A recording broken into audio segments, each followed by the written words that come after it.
What if everything we thought we knew about ancient technology was only scratching the surface?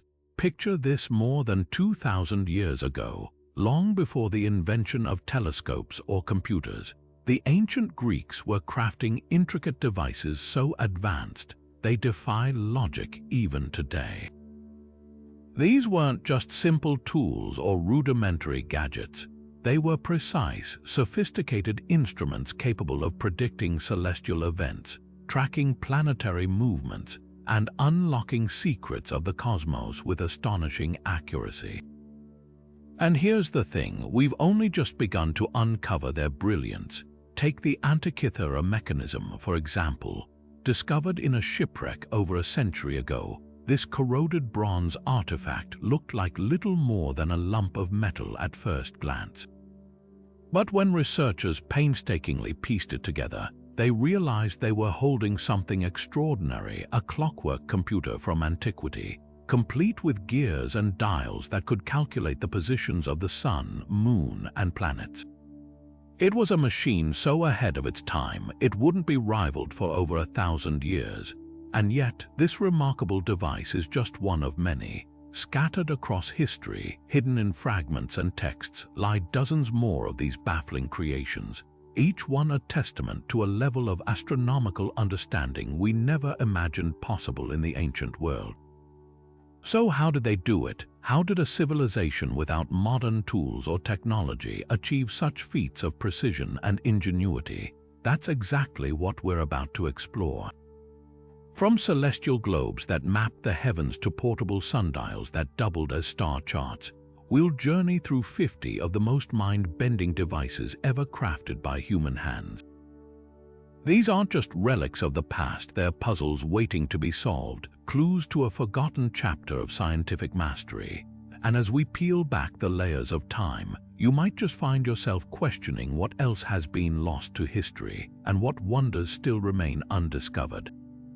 Ready to dive in? The answers are more astonishing than you think.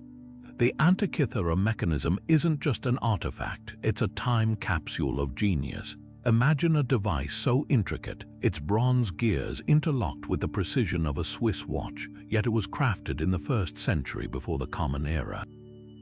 When sponge divers first pulled it from that shipwreck off the coast of Antikythera in 1901, no one could have guessed the corroded lump would rewrite history. But as layers of marine incrustation were carefully removed, the truth emerged.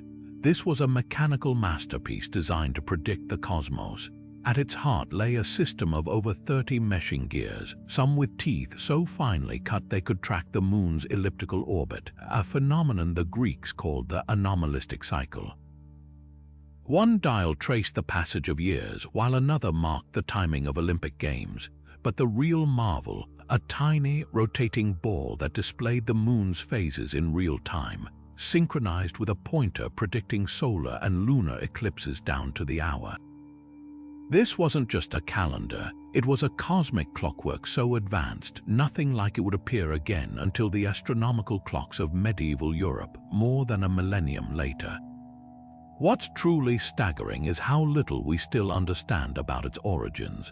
The craftsmanship suggests generations of accumulated knowledge, yet no surviving texts mention its creation.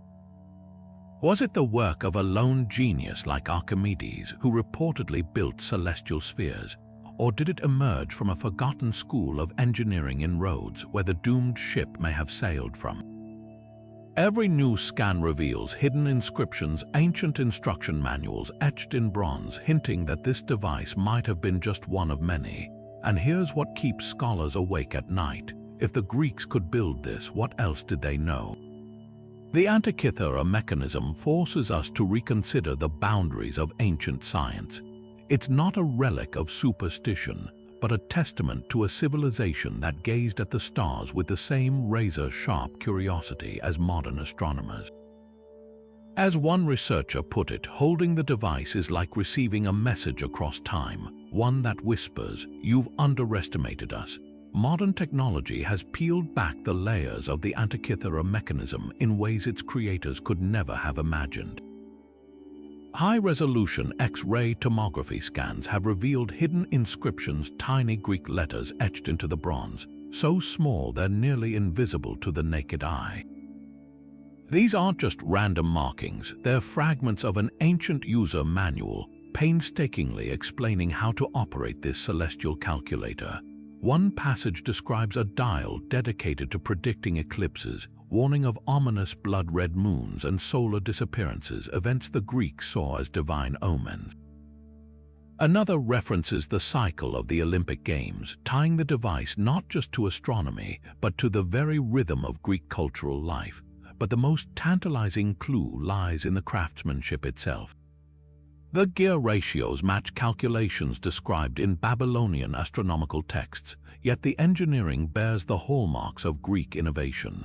This fusion of knowledge points to something extraordinary, a collaborative scientific tradition spanning civilizations.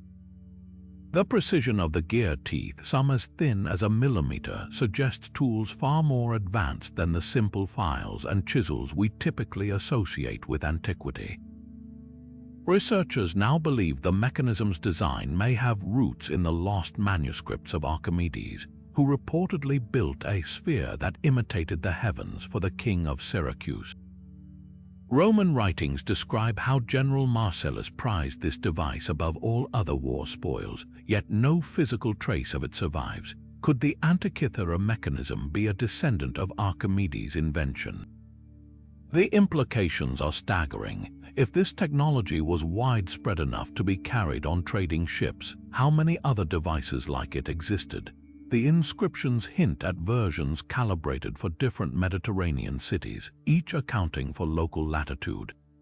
One cryptic reference even mentions the maker's signature, but the name has been lost to corrosion. What emerges is a picture not of isolated genius, but of an entire scientific ecosystem, one where celestial mechanics were studied with the same rigor as philosophy or mathematics. The Antikythera Mechanism doesn't just predict eclipses, it silently testifies to a network of thinkers who saw the universe as a puzzle to be decoded with gears and bronze. Every new scan feels like eavesdropping on an ancient conversation, one where the language is mathematics and the subject is time itself. Rising above the Athenian agora like a stone compass, the Tower of the Winds wasn't just a building. It was ancient Greece's answer to a modern-day observatory, weather station, and city clock all rolled into one. Built in the 1st century before the Common Era, this 8-sided marvel stood as a beacon of civic timekeeping, its every facet meticulously designed to harmonize with the natural world. Each of its 8 walls faced a cardinal direction, carved with vivid reliefs of the wind gods, Boreas blowing his icy breath from the north, Zephyrus gently whispering from the west, transforming meteorology into art. At its peak, a bronze Triton pivoted with the breeze, his rod pointing to the current wind deity below, giving farmers and sailors real-time forecasts etched in stone. But the tower's true genius lay in its dual timekeeping system. Sunlight traced the hours across 9 intricate sundials, their precision calibrated to account for Athens' latitude. When clouds gathered, an internal water clock, fed by a stream from the Acropolis, took over, its regulated flow marking time with the consistency of a heartbeat. This hydraulic marvel didn't just supplement the sundials, it synchronized with them, creating a seamless transition between celestial and mechanical rhythms. Inside, the ceiling bloomed with a painted sky map, its stars arranged to mirror the Attic heavens. Scholars believe priests or astronomers used this celestial dome to teach navigation or track planetary movements, turning the tower into an immersive classroom. The building's very architecture whispered secrets of the cosmos. Its octagonal shape echoed the 8-spoked Babylonian compass, while its alignment captured the solstice sunbeams like a stone calendar. What's most striking isn't just the tower's ingenuity, but its accessibility. Unlike the Antikythera Mechanism, a device likely reserved for elites, this was public science. Merchants checked its sundials to time contracts, travelers read the winds for journeys, and citizens gathered beneath its carvings to debate whether Boreas's fierce gaze promised storms. In a world without personal timepieces, the tower democratized knowledge, embedding astronomy into daily life, yet puzzles remain. Why did its water clock's complex gear system vanish without a trace? Could its missing bronze anemoscope, an ancient wind speed device, have been as sophisticated as the Antikythera's gears? The tower stands as a silent witness to how much we've lost, its weathered carvings hinting at a time when science wasn't locked in labs, but woven into the very fabric of the city. Every chip in its marble seems to ask, if this was the public timepiece, what wonders might have graced their private observatories? Imagine holding the entire cosmos in your hands, not as a static model, but as a moving, interactive machine where planets orbit predictably along bronze rings. That was the power of the Hellenic armillary sphere, a teaching tool so revolutionary it shaped humanity's understanding of the heavens for over 1,000 years. Unlike simple celestial globes that painted stars on fixed surfaces, this device was a dynamic skeleton of the universe, its nested rings rotating independently to demonstrate the complex dances of planets against the zodiac. At its core lay a fundamental belief: Earth stood immobile at the center, encircled by 7 concentric bands representing the Moon, Sun, and known planets, each moving at mathematically precise intervals. Crafted with meticulous accuracy, these rings weren't just decorative. They mirrored the observed retrograde motions of Mars and Jupiter, solving a celestial riddle that had baffled stargazers for generations. The sphere's design revealed an astonishing insight. The Greeks didn't just observe the skies, they sought to replicate its mechanics in miniature, turning philosophy into tangible science. Surviving Roman copies, like the exquisite Naples armillary now displayed in Italy, show how widely this Greek invention spread. These replicas often included delicate pointers marking key stars, while some even featured geared mechanisms similar to the Antikythera device, suggesting a fusion of teaching tools and computational technology. But the sphere's greatest legacy lies in its influence on Claudius Ptolemy, whose 2nd century masterpiece, the Almagest, codified the geocentric model using data derived from such instruments. The armillary sphere didn't just teach astronomy, it became the laboratory where Ptolemy refined his theories of epicycles and deference, concepts that dominated Western science until Copernicus. What's often overlooked is how hands-on these devices were. Tutors would adjust the rings to simulate eclipses or demonstrate solstices, their students learning through touch as much as sight. The spheres even played a role in navigation. Some maritime scholars believe simplified versions helped sailors grasp celestial coordinates. Yet for all their sophistication, the original Greek models vanished, surviving only through Roman adaptations and medieval Islamic scholars' meticulous sketches.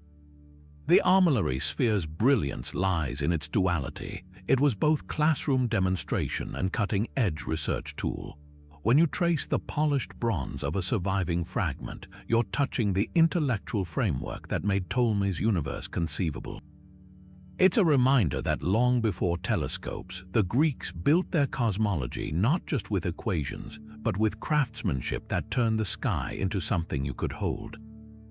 Long before the armillary sphere's polished rings dazzled scholars, there was Anaximander's celestial globe, a revolutionary idea that redefined humanity's place in the cosmos. Picture this, in the 6th century before the Common Era, when most cultures still saw the sky as a solid dome or celestial tapestry, a lone Greek thinker proposed something radical. The heavens, he claimed, weren't just a flat canopy of stars, they were a sphere with Earth floating unsupported at its center. But Anaximander didn't stop at theory.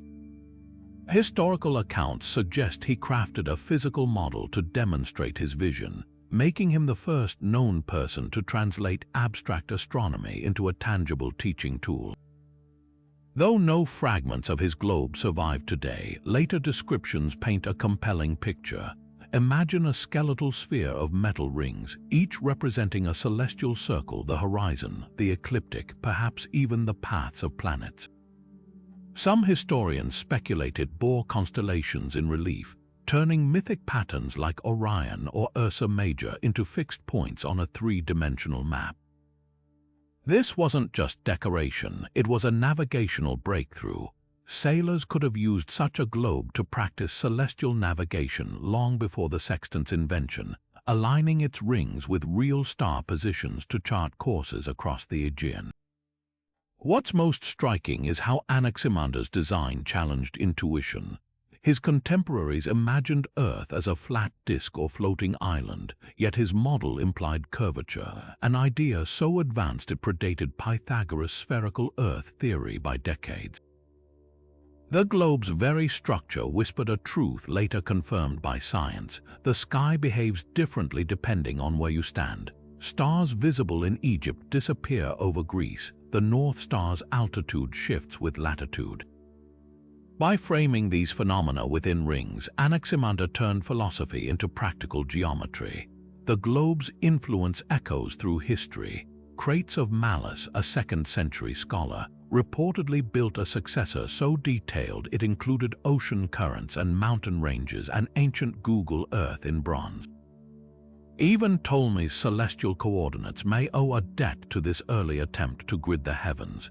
Yet the original's disappearance leaves haunting questions. Did it feature movable parts like later armillary spheres? Could its metal rings predict solstices or eclipses? The answers lie buried with Anaximander's lost manuscripts, their absence a reminder that every surviving artifact represents countless others lost to time. Standing at the dawn of scientific modeling, this globe wasn't just a tool, it was a paradigm shift.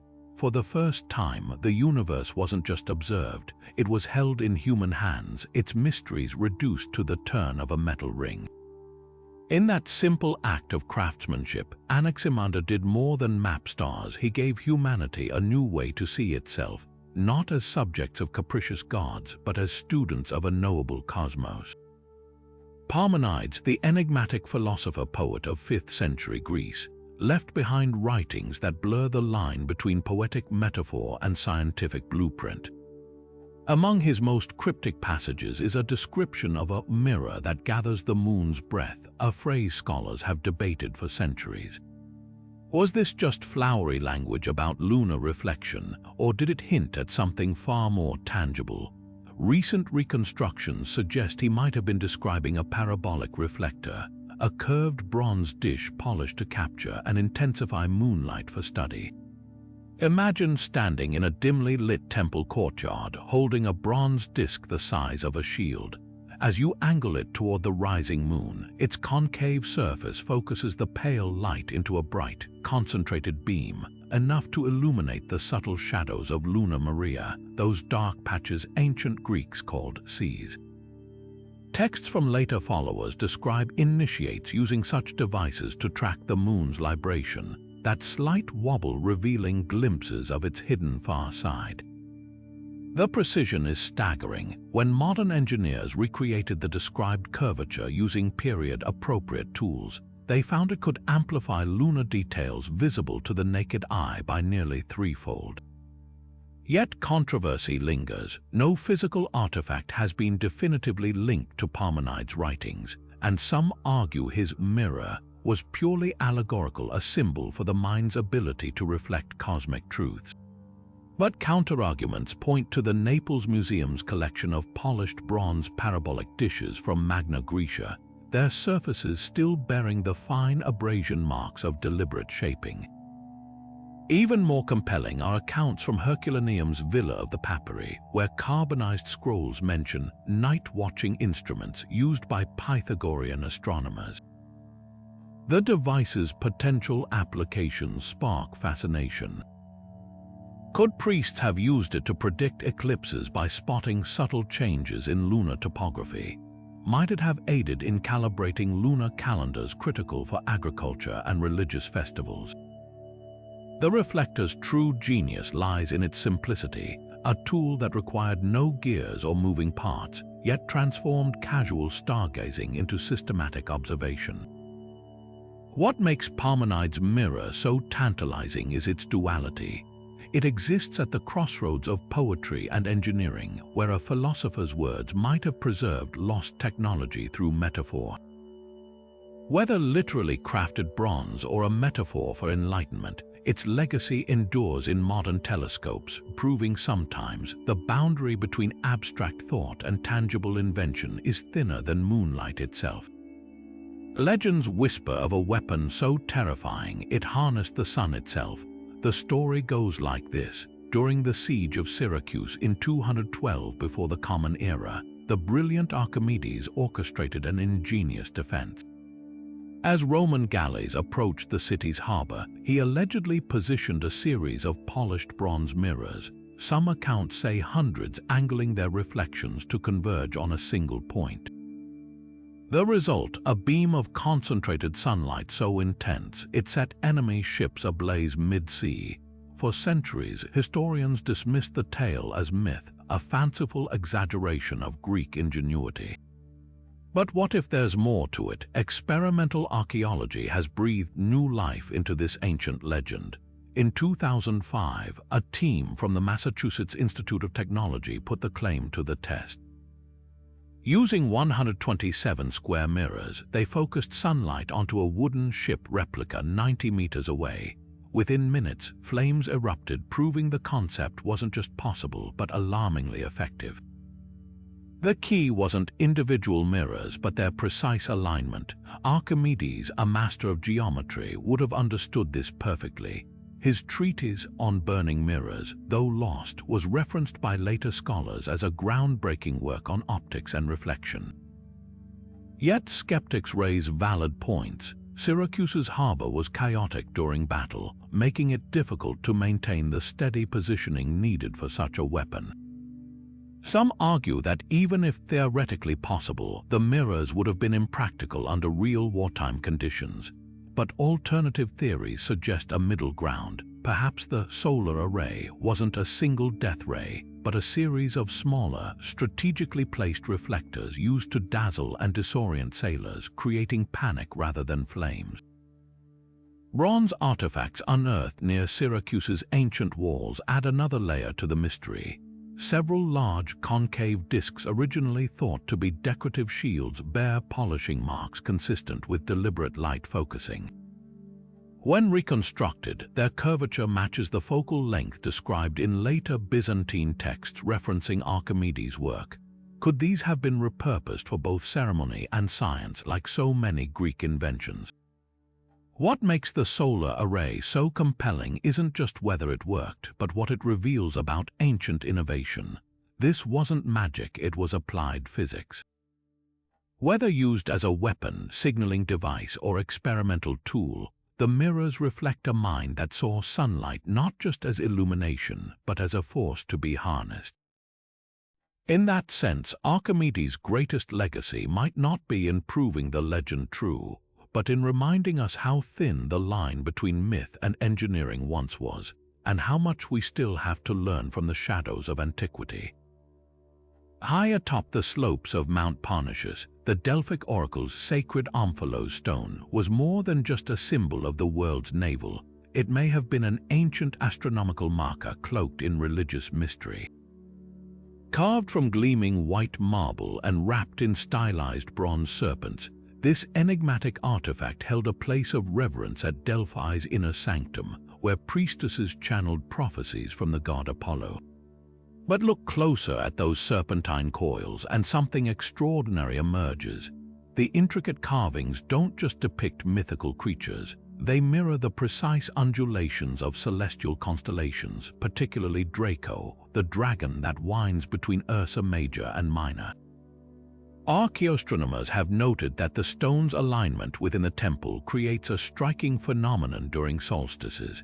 As the summer sun reaches its zenith, sunlight filters through a now-lost opening in the temple roof, striking the omphalos at an angle that makes the bronze serpents appear to writhe with reflected light. This wasn't random artistry. The effect mirrors the Greeks' belief that Draco guarded the celestial pole, its coiled body acting as a cosmic axis around which the heavens turned. The winter solstice brings an even more profound alignment, when the setting sun casts the stone's shadow directly along the temple's central axis, echoing the mythological Python slain by Apollo to claim Delphi as his oracle. The implications are staggering. Could priestesses have used these solar alignments to time their prophecies, blending astronomy with divine theater? Ancient sources describe the omphalos as hollow, containing a golden urn holding Python's ashes, a detail that takes on new meaning when considering recent ground-penetrating radar scans revealing precisely angled channels beneath the stone's base. Some researchers theorize these channels may have funneled vapors from below, but an alternative explanation suggests they could have served as sighting tubes for celestial observations. What makes the omphalos truly unique is its duality, a religious object steeped in scientific insight. Unlike the Antikythera Mechanism's mechanical precision, this stone married cosmic knowledge with ritual, turning solstice events into sacred spectacles. The serpent carvings even approximate the precession of the equinoxes, with their spiraling patterns matching the slow drift of stars over centuries. Whether by design or divine coincidence, the omphalos stands as a testament to how the Greeks saw no division between the heavens and earthly worship, just a single, interconnected mystery waiting to be read in stone and sunlight. Eudoxus of Cnidus gazed at the night sky in the 4th century before the Common Era and saw something no one else could, a celestial dance governed by invisible geometry. Troubled by the erratic loops planets like Mars and Jupiter traced across the stars, he devised an ingenious solution: 27 interlocking spheres, each rotating at different speeds and angles, all centered around Earth. This wasn't just abstract theory. Ancient texts suggest he built a physical model, a bronze and wood armillary so complex it resembled the inner workings of a cosmic clock. Each planet in Eudoxus' system was assigned its own set of nested spheres. The outermost rotated once daily, dragging the stars across the sky. Beneath it, additional spheres, tilted at precise angles, accounted for a planet's unique path. When combined, their movements created the illusion of retrograde motion, those moments when planets appear to halt and reverse course against the starry backdrop. The math was staggering: 4 spheres for each planet, 3 for the Sun and Moon, totaling 27 interwoven orbits. Turn the crank, and the model replicated the heavens with uncanny accuracy. Aristotle later critiqued the design, arguing the spheres couldn't merely be mathematical constructs. They had to be physical entities, leading to his famous unmoved mover theory. Yet, even as his revisions overshadowed Eudoxus' original vision, the core brilliance remained. Those homocentric spheres represented humanity's first serious attempt to mechanize the cosmos, translating celestial mysteries into tangible motion. The real wonder lies in how Eudoxus achieved this without telescopes or precise timekeeping. By observing decades of planetary positions, he deduced patterns hidden in the noise, then engineered a system to mimic them. Some scholars believe his spheres even accounted for minor variations like lunar libration centuries before these phenomena were formally documented. No physical fragments of his model survive, but its legacy is etched in the history of science. When you look at a modern orrery, those mechanical solar systems in museums, you're seeing Eudoxus' dream realized. His spheres were more than a theory. They were a bridge between stargazing and computation, proving the universe could not just be observed but replicated in bronze and mathematics. That leap of imagination would echo through Ptolemy's epicycles, Kepler's ellipses, and beyond a testament to one man's refusal to accept the sky as anything less than a puzzle waiting to be solved. Buried beneath the ruins of Crete's legendary Knossos palace lies a clay disk no larger than your palm, etched with symbols so cryptic they've sparked debates for over a century. Known as the Knossos calendar disk, this 4,000-year-old Minoan artifact is a Rosetta Stone of Bronze Age astronomy, its spiral of markings hinting at celestial knowledge far older than classical Greece. At first glance, the symbols seem random dots, slashes, and stylized shapes, but arrange them along the disk's coiled path, and a pattern emerges. Some scholars count exactly 30 divisions, matching the lunar month days. Others point to clusters of 5 marks, possibly tracking Venus' 8-year cycle of appearing and disappearing as both morning and evening star. What makes this disk extraordinary isn't just its potential purpose, but its cultural bridges. The Minoans weren't isolated. Their seafaring traders connected Egypt, Mesopotamia, and the Aegean. The disk's Venus symbols bear striking resemblance to Babylonian cuneiform tablets documenting the planet's movements, suggesting a shared astronomical language across ancient empires. Even the spiral format echoes Egyptian star clocks, used to track nighttime hours, yet the Minoans added their own genius. The disk's reverse side shows where patterns hinting it was rotated daily, like a primitive volvelle or swiveling star chart. Controversy swirls around one symbol in particular. A star-like engraving, some claim, represents the supernova that lit up Taurus in 1628 before the Common Era. If correct, the disk could be one of humanity's oldest recorded observations of a stellar explosion. Critics argue it's merely a decorative flourish, but modern software recreations show the symbol aligns with the supernova's position relative to Crete's horizon. More tantalizing still are the disk's potential ritual uses. At Knossos, lunar cycles governed everything from harvest festivals to bull-leaping ceremonies. A priestess turning this disk might have synchronized sacred events with celestial events, blending astronomy with divine authority. The artifact's small size suggests portability, perhaps passed among initiates or consulted during nocturnal temple observations. The Knossos calendar disk's true power lies in its mystery.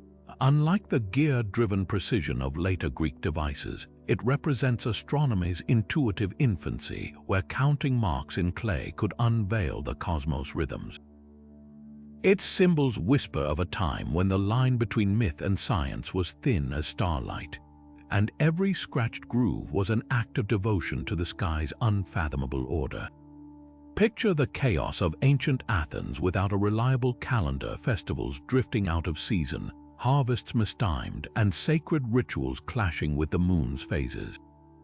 Enter Meton, a 5th-century astronomer whose name became synonymous with precision. His solution wasn't just a calendar, it was a celestial harmonizer, a 19-year cycle so accurate it synchronized the moon's phases with the solar year, reconciling 2 timekeeping systems that had baffled civilizations for centuries. At its heart lay a simple yet revolutionary calculation. 19 solar years almost exactly equal 235 lunar months. This meant that after 19 years, the moon's phases would realign with the same solar dates, creating a predictable rhythm. Meton didn't stop at theory. He etched his cycle onto a public stone sundial in Athens' Agora, a massive bronze and marble device called the Heliotropion. Its face wasn't just marked with hours, it displayed a grid of 19 columns, each representing a year in the cycle, with symbols indicating when to add intercalary months to keep lunar and solar calendars in lockstep. The genius of Meton's system wasn't just in its math but in its practicality. The Panathenaea, Athens' grandest festival honoring Athena, needed to coincide with the summer solstice, a solar event, while traditional sacrifices followed lunar phases. Meton's device ensured these celestial deadlines never conflicted. Farmers consulting the Heliotropion could anticipate the best planting seasons, while priests knew precisely when to announce the next month's start based on the moon's first crescent.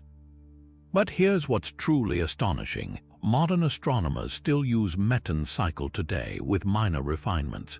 The Hebrew calendar employs it to set Passover's lunar date near the spring equinox, and the Christian computus, the method for calculating Easter, borrows its logic.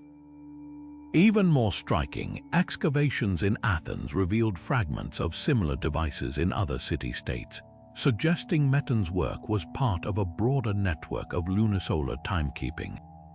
The heliotropion itself has vanished, likely melted down or repurposed in later conflicts, yet its legacy lingers in the very concept of a metonic cycle, a term still used in astronomy textbooks. Meton's real triumph wasn't just in aligning stars and seasons. It was proving that beneath the apparent chaos of the heavens, there existed patterns so reliable they could be carved in stone and trusted for generations.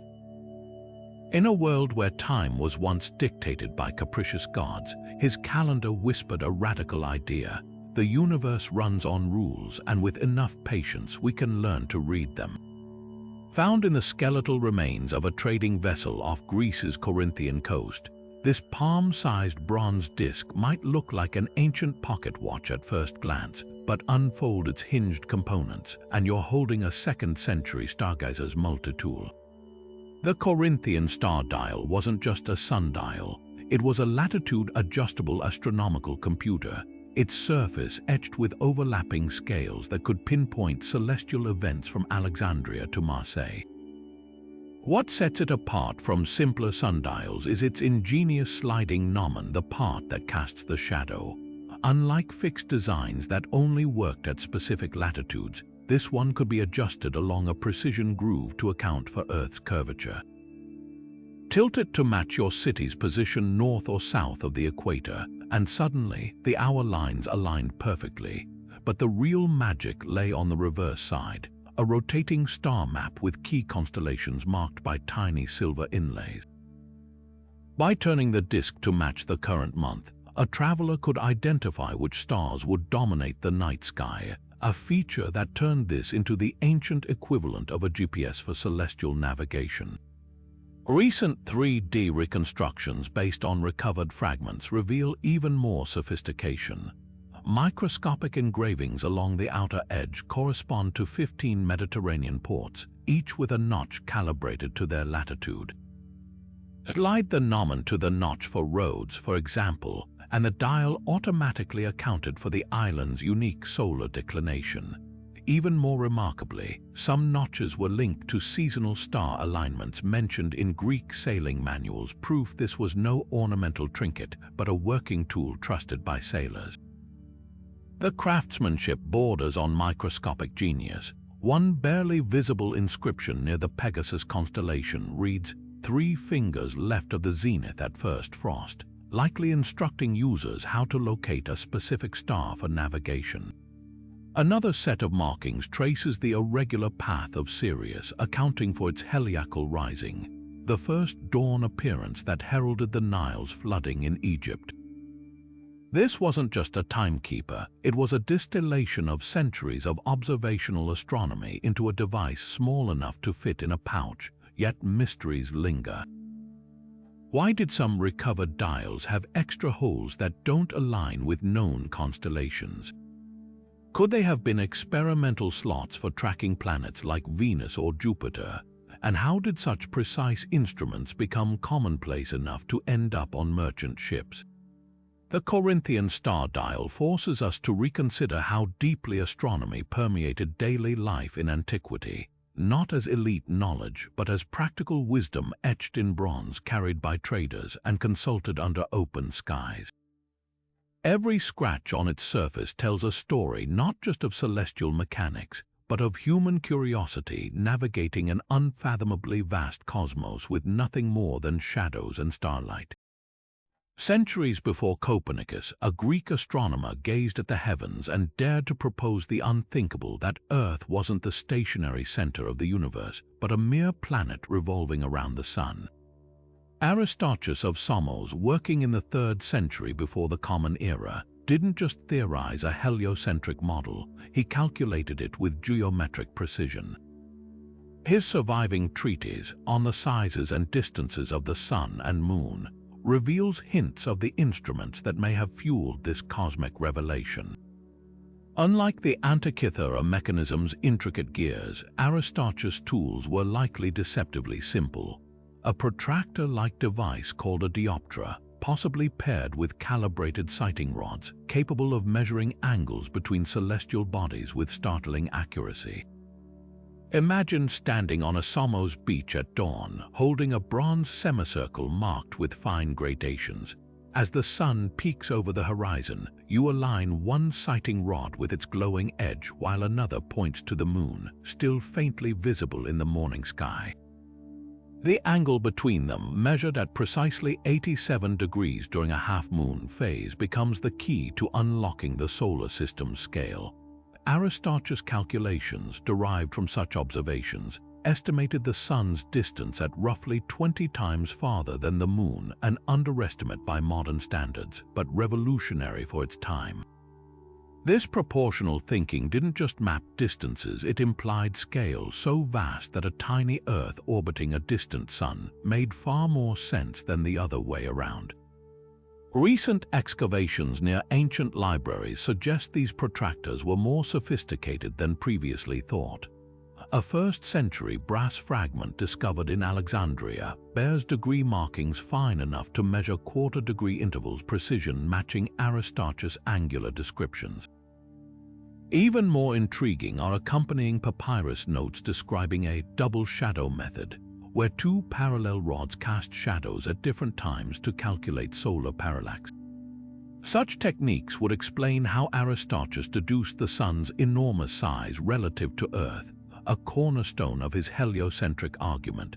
The real mystery lies in why his radical model faded into obscurity.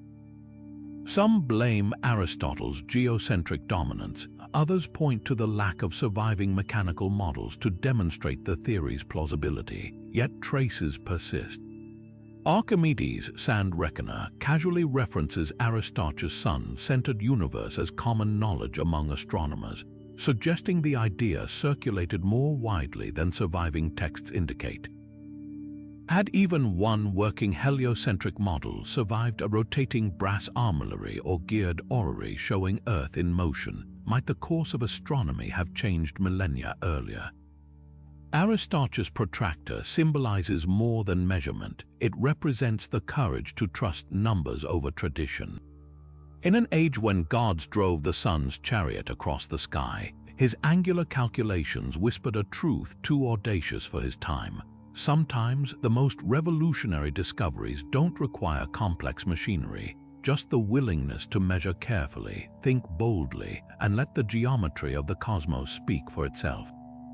Buried beneath the sacred oak groves of Dodona, where ancient Greeks sought Zeus' divine wisdom, lay a collection of bronze plates so mysterious they blur the line between prophecy and astronomy. These thin, rectangular sheets, some no larger than a hand's breadth, were etched with seemingly random sequences of dots, lines, and cryptic symbols. For decades, archaeologists catalogued them as ritual objects until a chance discovery revealed their startling secret. When arranged in chronological order based on excavation layers, the markings formed repeating patterns matching the 18-year Saros cycle, the celestial rhythm governing eclipses. The plates' true genius lies in their duality. Each one bore inscriptions addressing Zeus' pleas for crop success or military victory, but the reverse sides hid meticulous celestial code.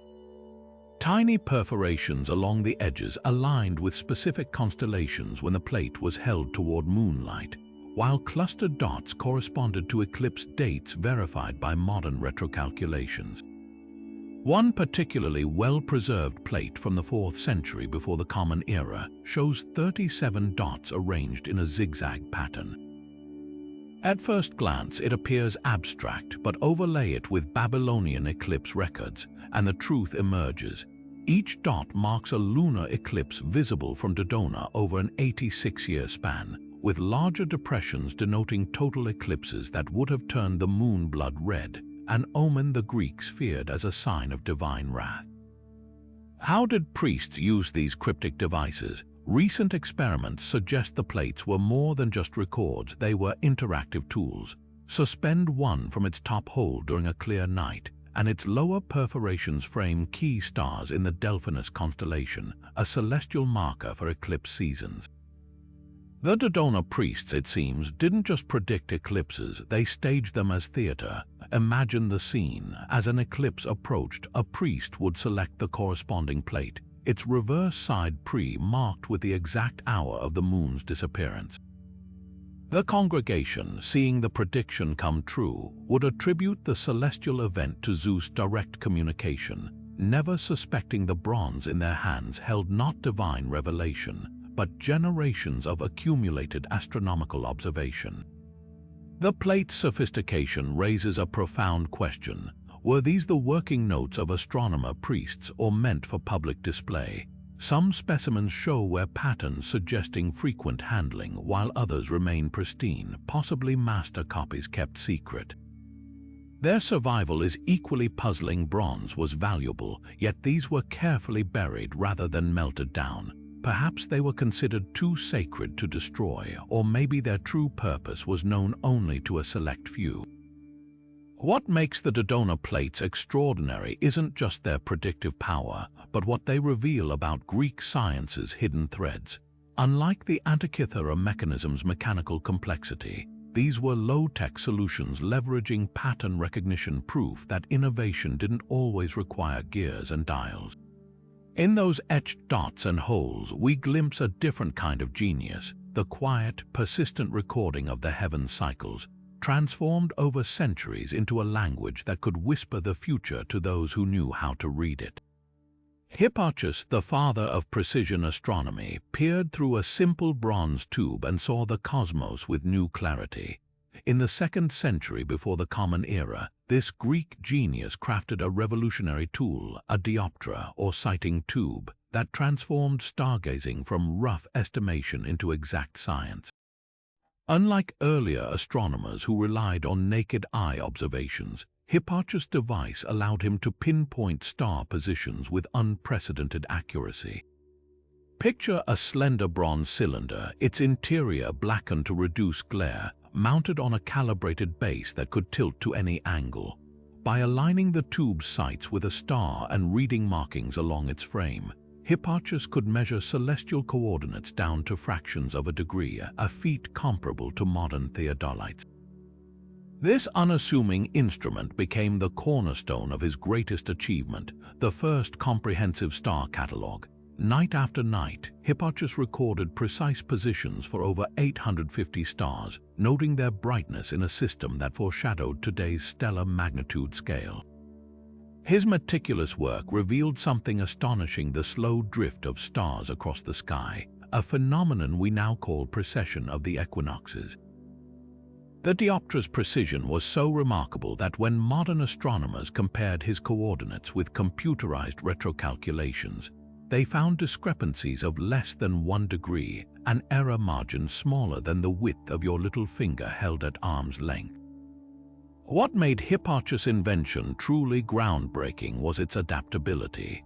Surviving descriptions suggest it could serve multiple functions: as a protractor for measuring angular distances between stars, as an altitude gauge for navigation, and even as a solar observatory when fitted with a pinhole projection plate. Recent excavations on Rhodes, where Hipparchus worked, unearthed bronze fragments with precisely spaced notches that match accounts of his dioptra's graduated scale. These artifacts reveal the care taken in its construction. Each degree marking was hand-engraved using a master template, ensuring consistency across instruments. The dioptra's legacy extends far beyond ancient Greece. Arab astronomers refined the design into the astrolabe centuries later, but the core principle remained unchanged. Even Galileo's telescopic observations owed an indirect debt to Hipparchus' pioneering work with sighting tubes. Yet the most poignant testament to his instrument's accuracy lies in his own discovery of precession, detecting a shift so gradual it takes 26,000 years to complete. That he spotted this celestial whisper using nothing more than a calibrated bronze tube speaks volumes about both his skill and his tool's sophistication. Hidden in this story is a profound irony. The dioptra's simplicity masked its revolutionary potential. Unlike the Antikythera Mechanism's complex gears, it required no moving parts, just a keen eye, steady hands, and the patience to measure the infinite night sky 1 degree at a time. In an age before precision engineering, Hipparchus proved that sometimes the most powerful scientific instruments aren't those with the most components, but those that extend human perception in the purest way possible, by helping us see farther, clearer, and with greater understanding than ever before. Deep beneath the Greek island of Samos runs a marvel of engineering so precise, it defies the technological limits of its era, the Tunnel of Eupalinos. Stretching over 1 kilometer through solid limestone, this 6th century aqueduct was a lifeline, channeling fresh water to the ancient city beneath Mount Castro. But look beyond its practical purpose, and you'll find clues suggesting something far more celestial at work. The tunnel's 2 perfectly aligned shafts, one vertical, one sloping, don't just follow the path of water, they trace the motion of the stars. At noon on the summer solstice, sunlight pierces the vertical shaft with uncanny accuracy, flooding the tunnel's central chamber with a beam that aligns precisely with a groove carved into the opposite wall. This isn't just poetic symmetry, it's a phenomenon that repeats with astronomical precision. Researchers have discovered that the angles of these shafts correspond to specific zenith stars, those that pass directly overhead in Samos' night sky. The vertical shaft frames Thuban, the pole star of the ancient Egyptians, while the sloping shaft aligns with Sirius at its heliacal rising, the moment it first becomes visible before dawn. Debate rages among scholars. Was this intentional? Eupalinos, the engineer behind the tunnel, left no written records, but his background offers intriguing hints. Ancient texts describe him as a pupil of Pythagoras, whose school blended mathematics with cosmic mysticism. The tunnel's geometry, a near-perfect isosceles triangle when mapped against the mountain mirror's Pythagorean ratios, suggesting its design might encode celestial knowledge. Even the construction method raises questions. Workers dug from both ends simultaneously, meeting almost exactly in the middle, an astonishing feat without modern surveying tools. Some theorists propose they used star alignments through temporary shafts to maintain direction, effectively turning the tunnel into a colossal theodolite. Critics argue the alignments could be coincidental, a byproduct of optimal water flow. Yet recent laser scans reveal subtle markings along the shaft's notches and grooves that correspond to key dates in both agricultural and astronomical calendars. One weathered inscription near the central chamber appears to depict the Pleiades cluster, a celestial marker for planting and navigation across Mediterranean cultures. What emerges is a tantalizing possibility. The Tunnel of Eupalinos may have been antiquity's most ambitious multi-purpose instrument. By day, it quenched a city's thirst. By night, its shafts could have served as zenith telescopes, allowing priests or astronomers to track stars with subterranean precision, shielded from atmospheric distortion. In an era when most celestial observations were made under open skies, this underground observatory would have offered unprecedented stability, a stone-cold laboratory where the heavens' movements could be measured against fixed markers in rock. The tunnel's true brilliance lies in its duality. Like so many Greek innovations, it refused to be just one thing. Every drip of water through its channels carried echoes of cosmic order, every solstice beam a reminder that engineering and astronomy once shared the same language, one written in light, stone, and the unerring paths of stars. Found nestled among the ruins of Olynthus, a Macedonian city destroyed by Philip II in 348 before the Common Era, lies a deceptively simple cube of white marble, each face carved with intricate lines that transform it into one of history's most democratic timekeepers. At first glance, it resembles a child's toy, but tilted toward the sunlight, and its true purpose emerges. A multi-faced sundial calibrated not just for hours, but for seasons. Unlike monumental sundials reserved for temples or palaces, this palm-sized cube was designed for the everyday citizen, bringing precise timekeeping to public squares, market stalls, and even private homes. The genius of the Olympus cube lies in its adaptability. Each of its 6 faces corresponds to different months of the year, accounting for the sun's shifting altitude. One face, etched with tightly spaced lines, works best during summer's high arc, while the opposite side's wider spaced grooves catch the low winter light. Turn it to the spring or autumn face, and the shadow aligns perfectly with markings that divide daylight into 12 equal parts. The Greek temporary hours that varied in length as days grew shorter or longer. Recent 3D reconstructions reveal even subtler details, tiny notches along certain lines that may have signaled market hours or religious observances, turning timekeeping into a civic ritual. What makes this artifact revolutionary isn't just its design, but its cultural implications. Excavations in Olympus uncovered dozens of similar cubes in varying quality, some finely polished for the wealthy, others crudely carved for common use. This suggests a society where astronomical knowledge wasn't monopolized by elites, but embraced as practical wisdom. Imagine a fishmonger glancing at his cube to time auctions, or a school teacher using it to dismiss students, a far cry from the celestial mysticism of earlier eras. The cube's precision hints at deeper astronomical understanding.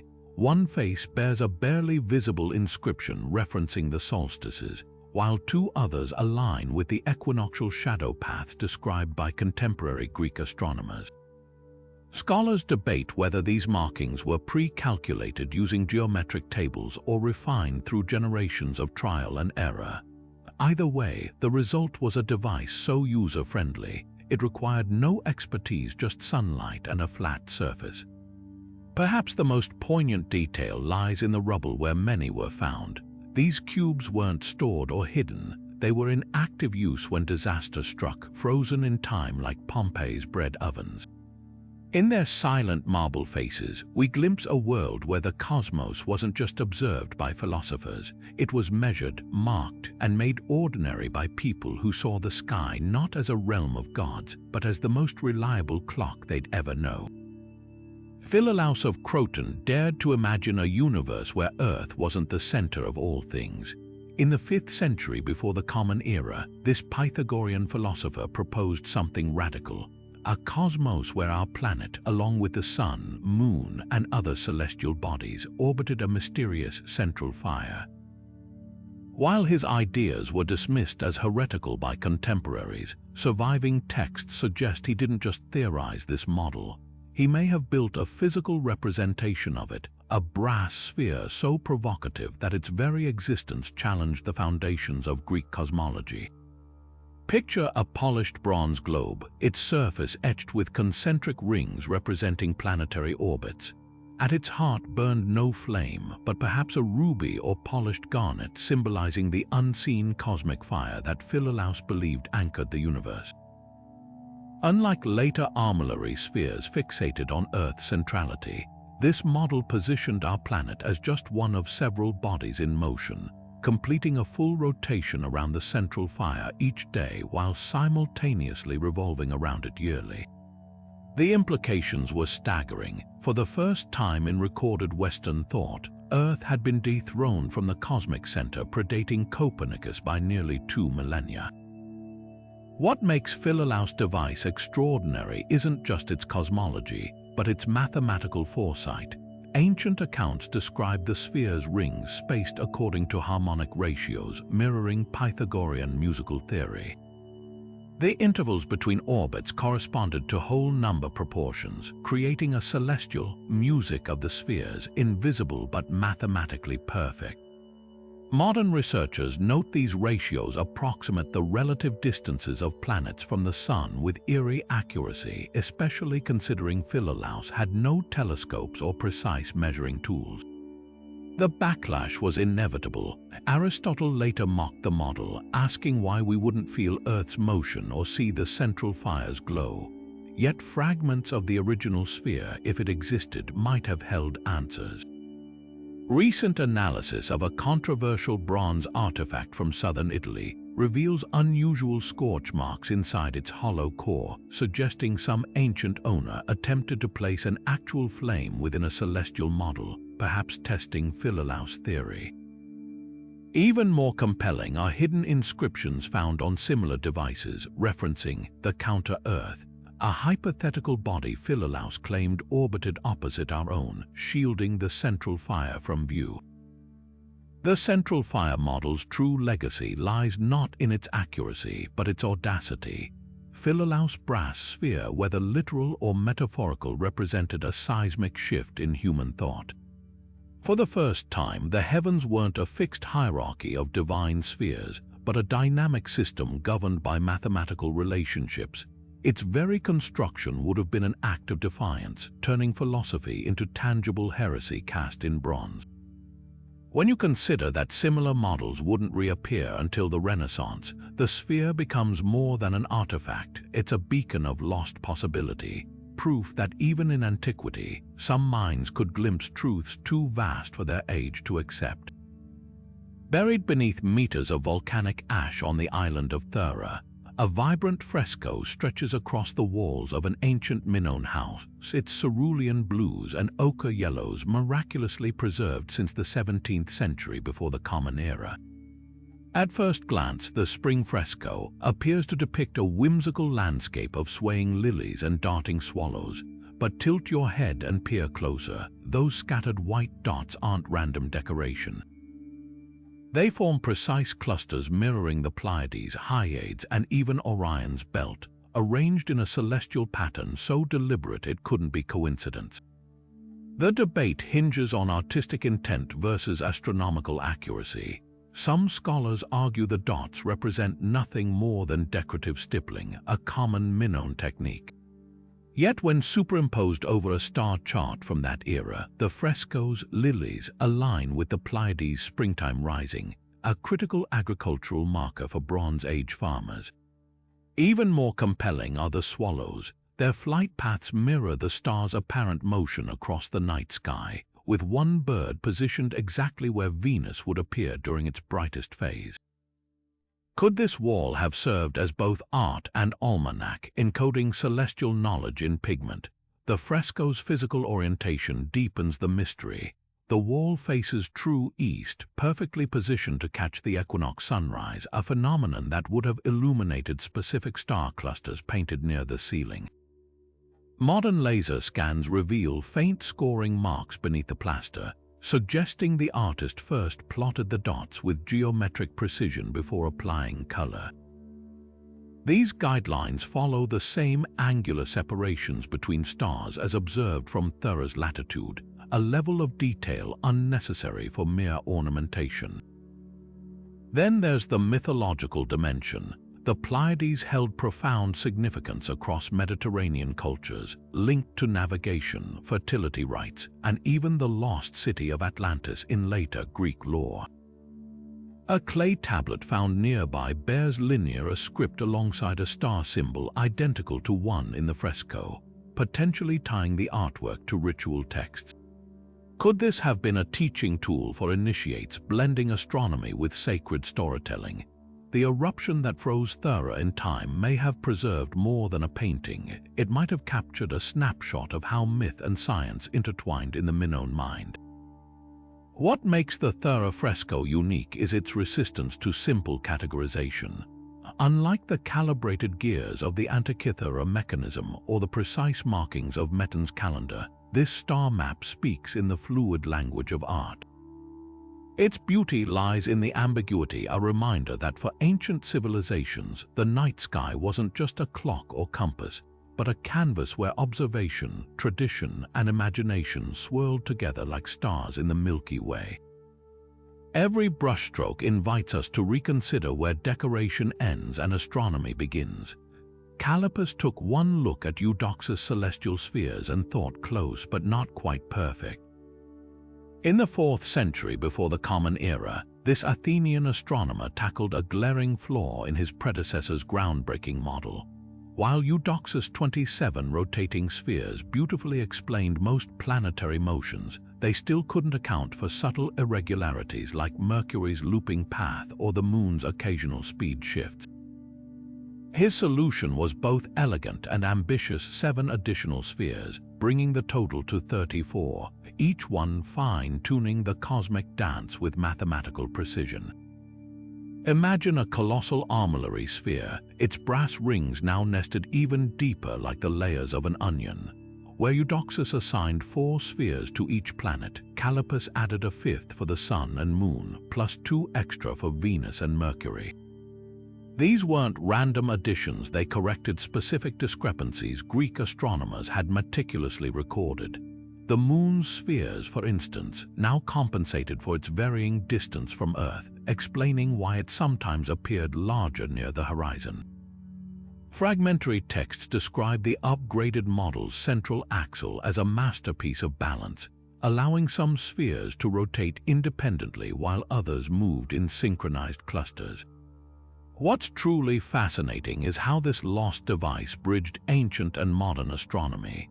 Copernicus himself referenced Calipus' work in De Revolutionibus, noting how the extra spheres hinted at complexities that even heliocentric models needed to address.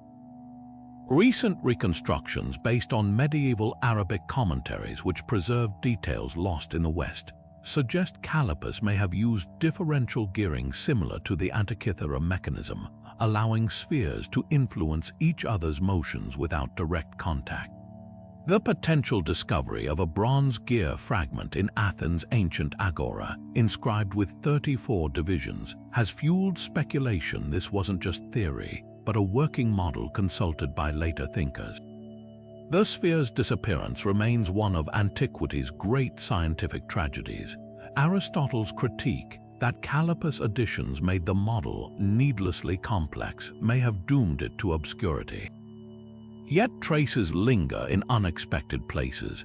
A 1st-century mosaic in Pompeii depicts Atlas holding a celestial globe with precisely 34 bands, while Byzantine manuscripts describe a sphere of spheres in Constantinople's imperial library that could simulate planetary retrogrades. Calipus' real breakthrough wasn't just adding more gears to the cosmic machine, it was his willingness to let observation dictate theory. Where others might have forced the heavens to fit their models, he expanded the framework to match the sky's messy reality.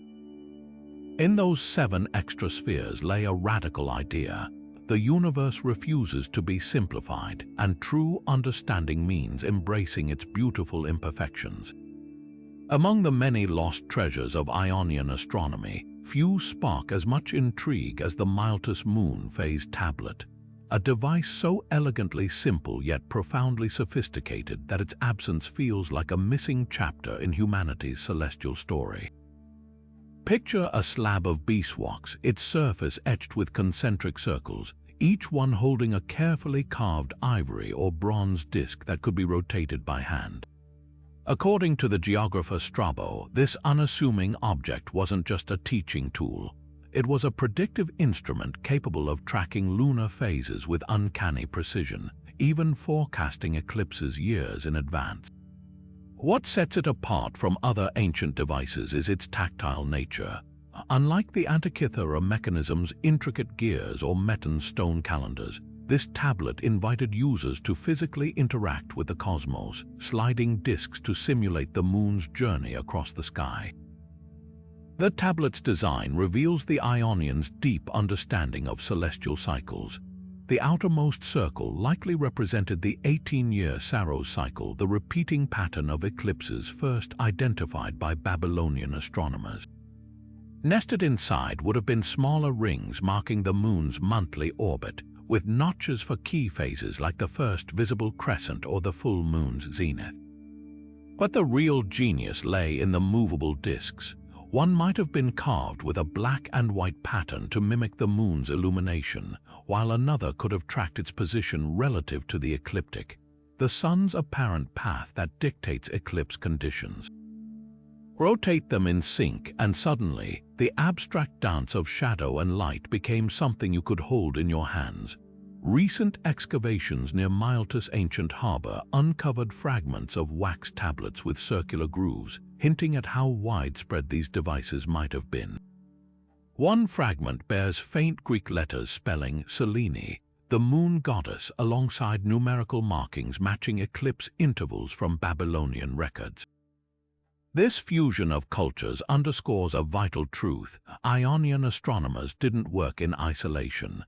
They synthesized Mesopotamian data with Greek ingenuity, turning raw observations into practical tools.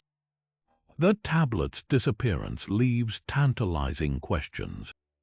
Did it incorporate local innovations, like accounting for the Aegean's unique latitude where the moon appears higher in the sky? Could its wax surface have been periodically updated as new eclipse patterns emerged? Strabo's brief mention suggests it was housed in Miletus' famed school of philosophy, raising the possibility that thinkers like Thales, who supposedly predicted an eclipse in 585 before the Common Era, might have consulted it. What makes the Miletus tablet extraordinary isn't just its predictive power, but its democratic potential. Wax and ivory were far more accessible than bronze gears or marble monuments. In its simplicity, we glimpse a world where celestial knowledge wasn't locked in temples or royal courts, but molded into forms anyone could touch, turn, and learn from. Its legacy whispers that sometimes the most revolutionary technologies aren't those that dazzle with complexity, but those that make the infinite cosmos feel within reach. Hidden in the austere military culture of Sparta lies a cipher device that might have doubled as an astronomical tool: the notorious skytail. At first glance, this wooden rod wrapped with a leather strip was the ancient world's most secure messaging system. Spartan generals would write their dispatches in spiraling letters along the rod's length, then unwrap the strip to reveal a seemingly random sequence of characters. Only when wound around an identical rod would the message reappear, a trick so effective that modern cryptographers still study its principles. But what if this wasn't just a tool for war? A handful of recovered Spartan texts contain cryptic references to the skytail being used alongside star charts during night marches. Imagine a commander not just encrypting orders, but embedding celestial coordinates within them. The leather strip's spiral pattern mirrors the cyclical paths of stars, and the rod's notches could align with constellations visible at specific latitudes.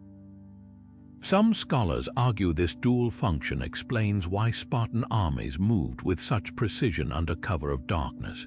They weren't just reading messages, but decoding the night sky itself. The evidence lies in the design. Unlike later cipher rods that used uniform diameters, surviving skytails taper slightly, creating graduated spacing when wrapped. Turned vertically, these intervals match the angular separation between key navigation stars like Polaris and Arcturus.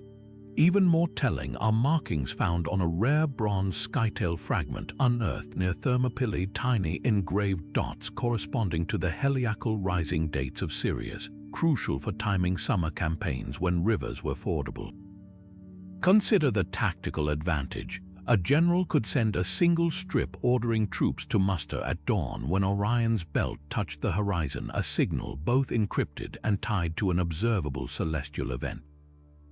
No fires to betray positions, no couriers to intercept, just the stars as silent co-conspirators. Later Athenian accounts mocking Spartan stargazing obsessions take on new meaning if their cipher rods doubled as portable planetaria.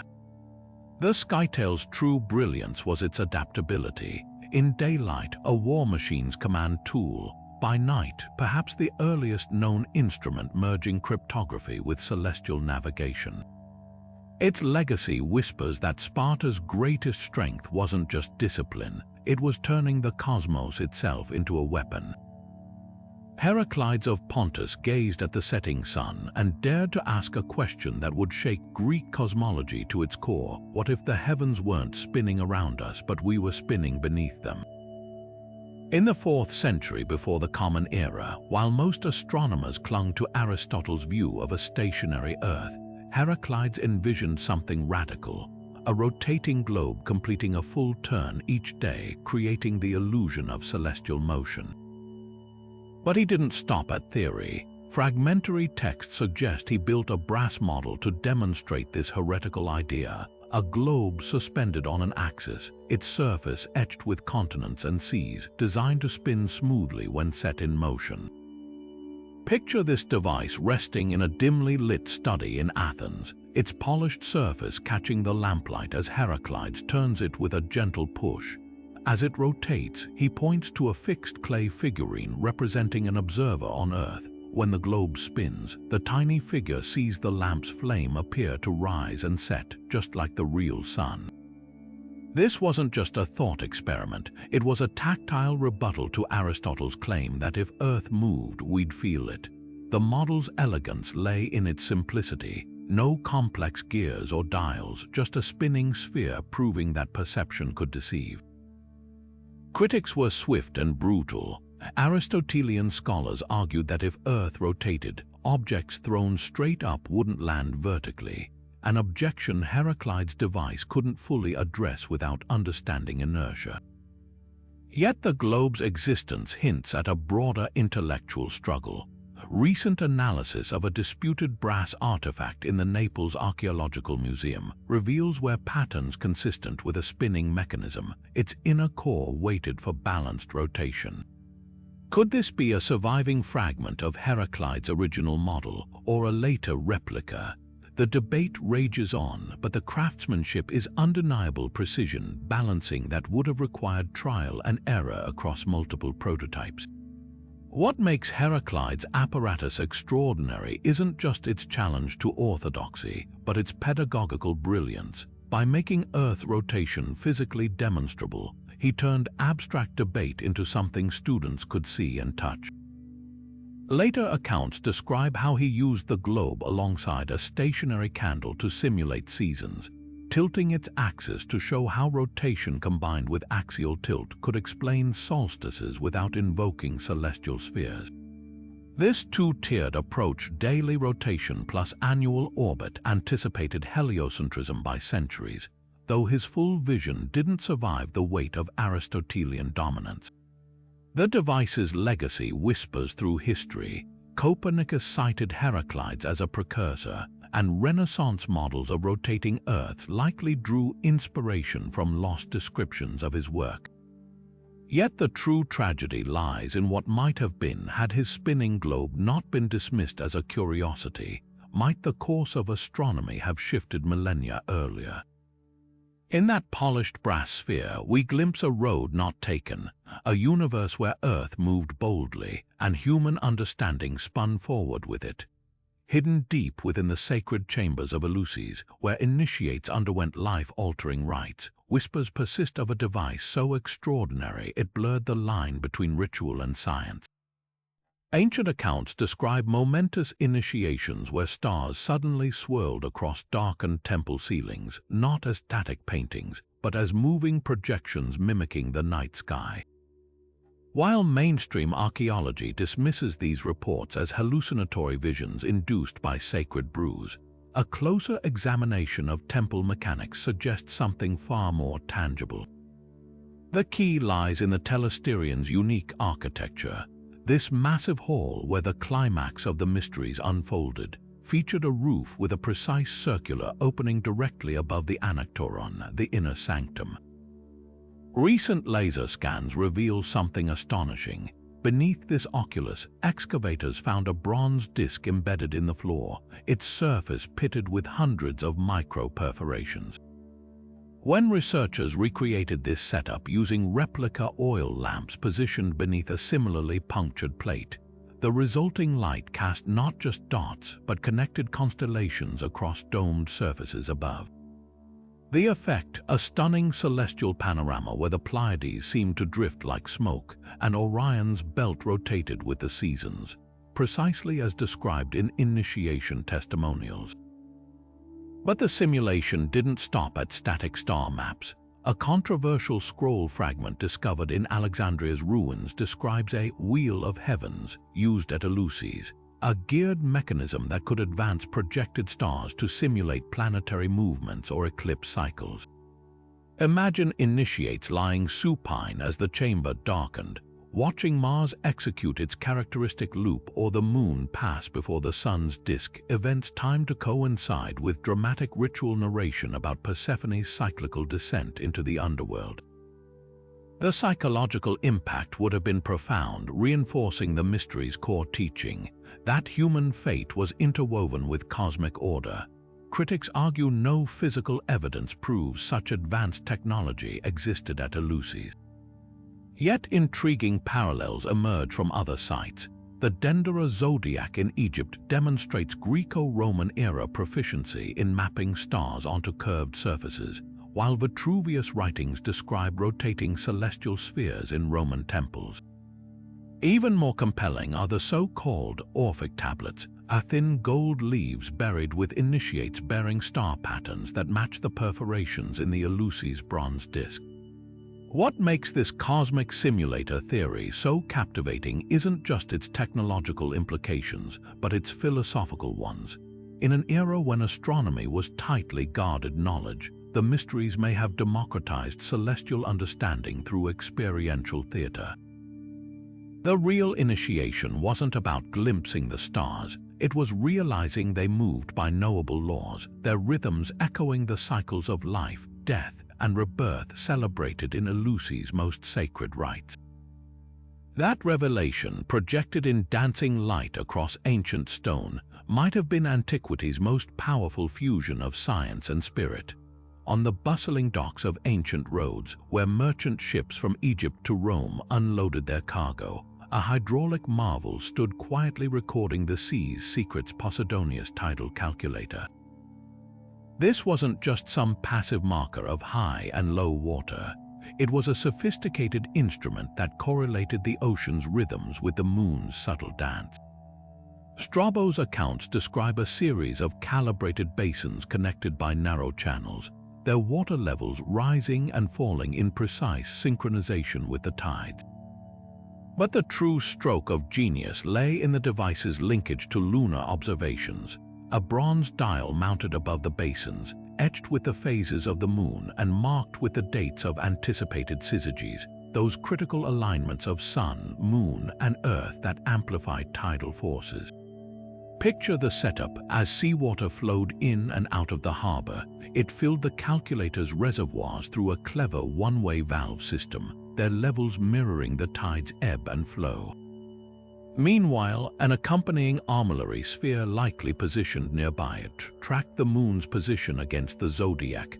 Harbor masters could cross-reference the two systems, noticing how the highest tides didn't just follow the full moon, but lagged behind it by specific intervals. This revealed what we now call the lunatidal interval, the daily delay in tidal peaks caused by the moon's orbital mechanics. For maritime traders, this knowledge was gold. Ships carrying grain from Alexandria could time their arrivals to coincide with high tides, easing the unloading of heavy cargo.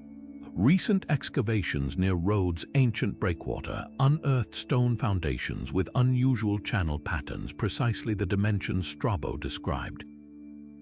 Even more telling are lead tablets found nearby, inscribed with lunar ephemerides and tidal data stretching back decades. These weren't random notations, they followed a 19-year pattern matching the Metonic cycle, proof that Posidonius didn't just observe tides, he systematized their prediction. The calculator's design hints at broader astronomical ambitions. A controversial passage in Strabo's geography mentions chords and floats attached to the device, possibly to measure tidal forces quantitatively, an ancient precursor to modern tidal coefficients. Some scholars argue this setup could have even detected neap tides, those subtle minima when the moon and sun's gravitational pulls counteract each other. If true, Posidonius was teasing apart celestial mechanics with a sophistication rivaling Renaissance science, using nothing more than seawater and bronze. What's often overlooked is the device's cultural impact. Before Posidonius, many Greeks viewed tides as erratic, the work of capricious sea gods. His calculator transformed them into measurable phenomena, their regularity proof of cosmic order. Fishermen who once sacrificed to Poseidon for safe passage now consulted lunar tidal tables painted on harbor walls. In that shift from superstition to empirical forecasting lies the quiet revolution of Posidonius' work. The tidal calculator's legacy endures in modern oceanography, but its true brilliance was its simplicity. No gears, no complex machinery, just the patient observation of nature's patterns harnessed through gravity and hydraulics. It stands as a reminder that sometimes the most profound discoveries don't require advanced technology, just the willingness to see the extraordinary in the everyday, like the moon's silent pull on a harbor's waters. The Roman general Lucullus stood frozen in the looted halls of Cnidus' legendary observatory, his torch flickering across an empty pedestal where locals claimed a celestial marvel once turned. Ancient accounts describe the prize of his plunder, a massive bronze globe, its surface a whirling tapestry of constellations, capable of simulating the night sky's motion with the turn of a hand crank. Unlike static armillary spheres, this device allegedly used an intricate system of nested rings and sliding pins to recreate not just star positions, but their gradual precession across centuries, an astronomical insight so advanced it wouldn't be formally documented until Hipparchus decades later. Recent excavations at Cnidus revealed the observatory's peculiar floor marking circular grooves radiating from a central point, their curvature matching the described globe's base. Even more telling are marble fragments bearing Greek inscriptions that reference a moving sky and epochs of the bear, likely alluding to Ursa Major's shifting position over time. But the true smoking gun emerged in 2019, when archaeologists sifting through storerooms discovered a set of peculiar bronze fittings. These crescent-shaped clips, each engraved with tiny star symbols, match descriptions of the globe's adjustable constellation markers, sliding components that could be repositioned to account for precession. The globe's mechanics spark fierce debate. A 1st-century Roman inventory lists a sphere of 7 motions, possibly referencing separate rings for the Sun, Moon, and 5 known planets. Yet the Cnidus device's crowning achievement may have been its incorporation of the Great Year, the 26,000-year cycle of axial precession. While Hipparchus usually gets credit for this discovery, Cnidus library scrolls describe observations spanning 3 generations, suggesting the globe's creators detected the phenomenon long before formal recognition. Where the artifact vanished remains one of antiquity's great unsolved mysteries.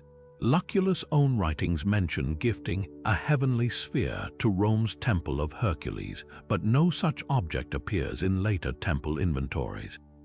A tantalizing clue surfaces in Pompeii's ruins, a fresco depicting Atlas holding a celestial globe with distinct Cnidus-style rings, its surface bearing the wear marks of frequent handling.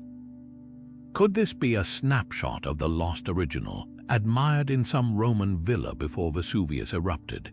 What makes the Cnidus globe extraordinary isn't just its technical prowess, but its philosophical implications. In an era when most saw the stars as fixed divine markers, this device taught a radical truth: even the heavens change. Its rotating stars whispered that nothing, not myths, not empires, not the sky itself, was eternal.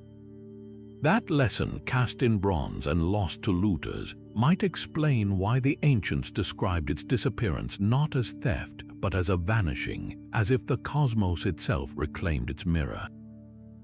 Empedocles, the fiery philosopher of ancient Sicily, peered through a simple water-filled tube and saw evidence that Earth itself might be moving through space. While most remember him for proposing the 4 classical elements earth, air, fire, and water, few realize he may have crafted one of history's first experimental tools to challenge humanity's place in the cosmos. According to fragmentary texts preserved in Arabic translations, Empedocles constructed a peculiar device, a long bronze tube sealed at both ends with transparent crystal lenses and filled with water. When aimed at bright stars like Sirius or Vega, this primitive refractor allegedly revealed subtle shifts in their positions over months, exactly what modern astronomers call stellar parallax, the apparent movement of nearby stars against more distant ones as Earth orbits the Sun. The implications are staggering. If these accounts hold any truth, Empedocles glimpsed a phenomenon that wouldn't be formally confirmed until the 19th century. His tube exploited water's refractive properties to amplify minute angular differences, functioning like an early telescopic sight.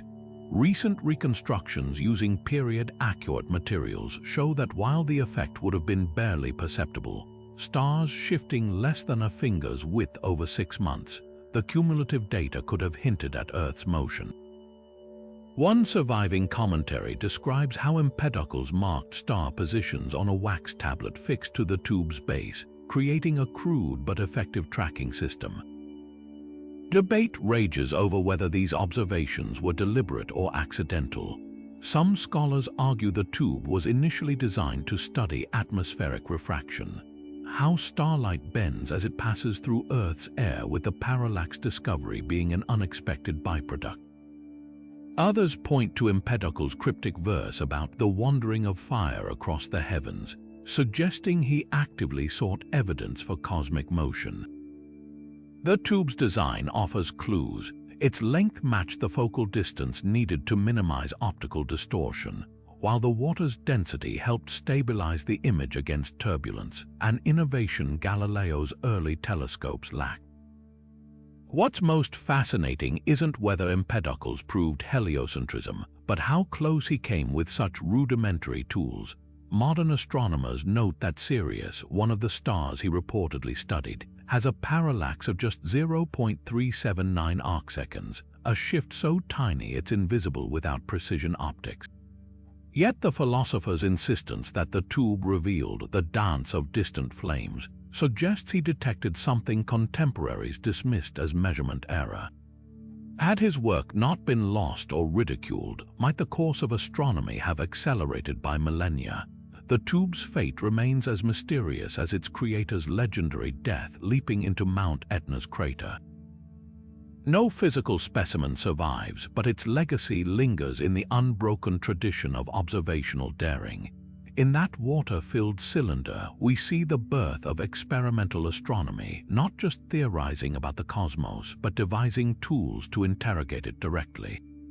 Every modern telescope, from backyard refractors to the James Webb Space Telescope, owes a debt to that simple Sicilian tube and the radical idea that truth could be found not in dogma, but in the careful measurement of starlight's bend.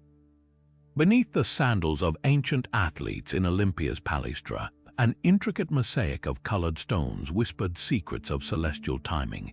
This sprawling zodiac floor, laid in the 4th century before the Common Era, wasn't merely decorative, it was a functional astronomical interface, blending art, athletics, and astrology into a single polished surface.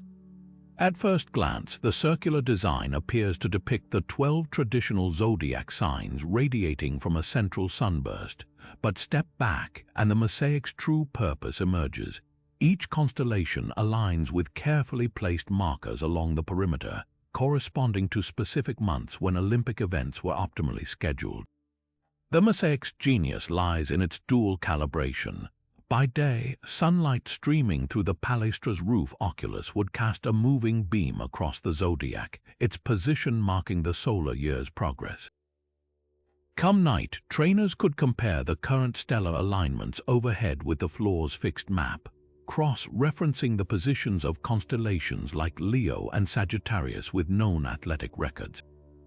Historical accounts reveal a startling pattern. Foot races scheduled under Taurus reign consistently produced record times, while wrestling matches held during Scorpio's dominance saw unusually rapid submissions. Coincidence? The mosaic's creators likely thought otherwise.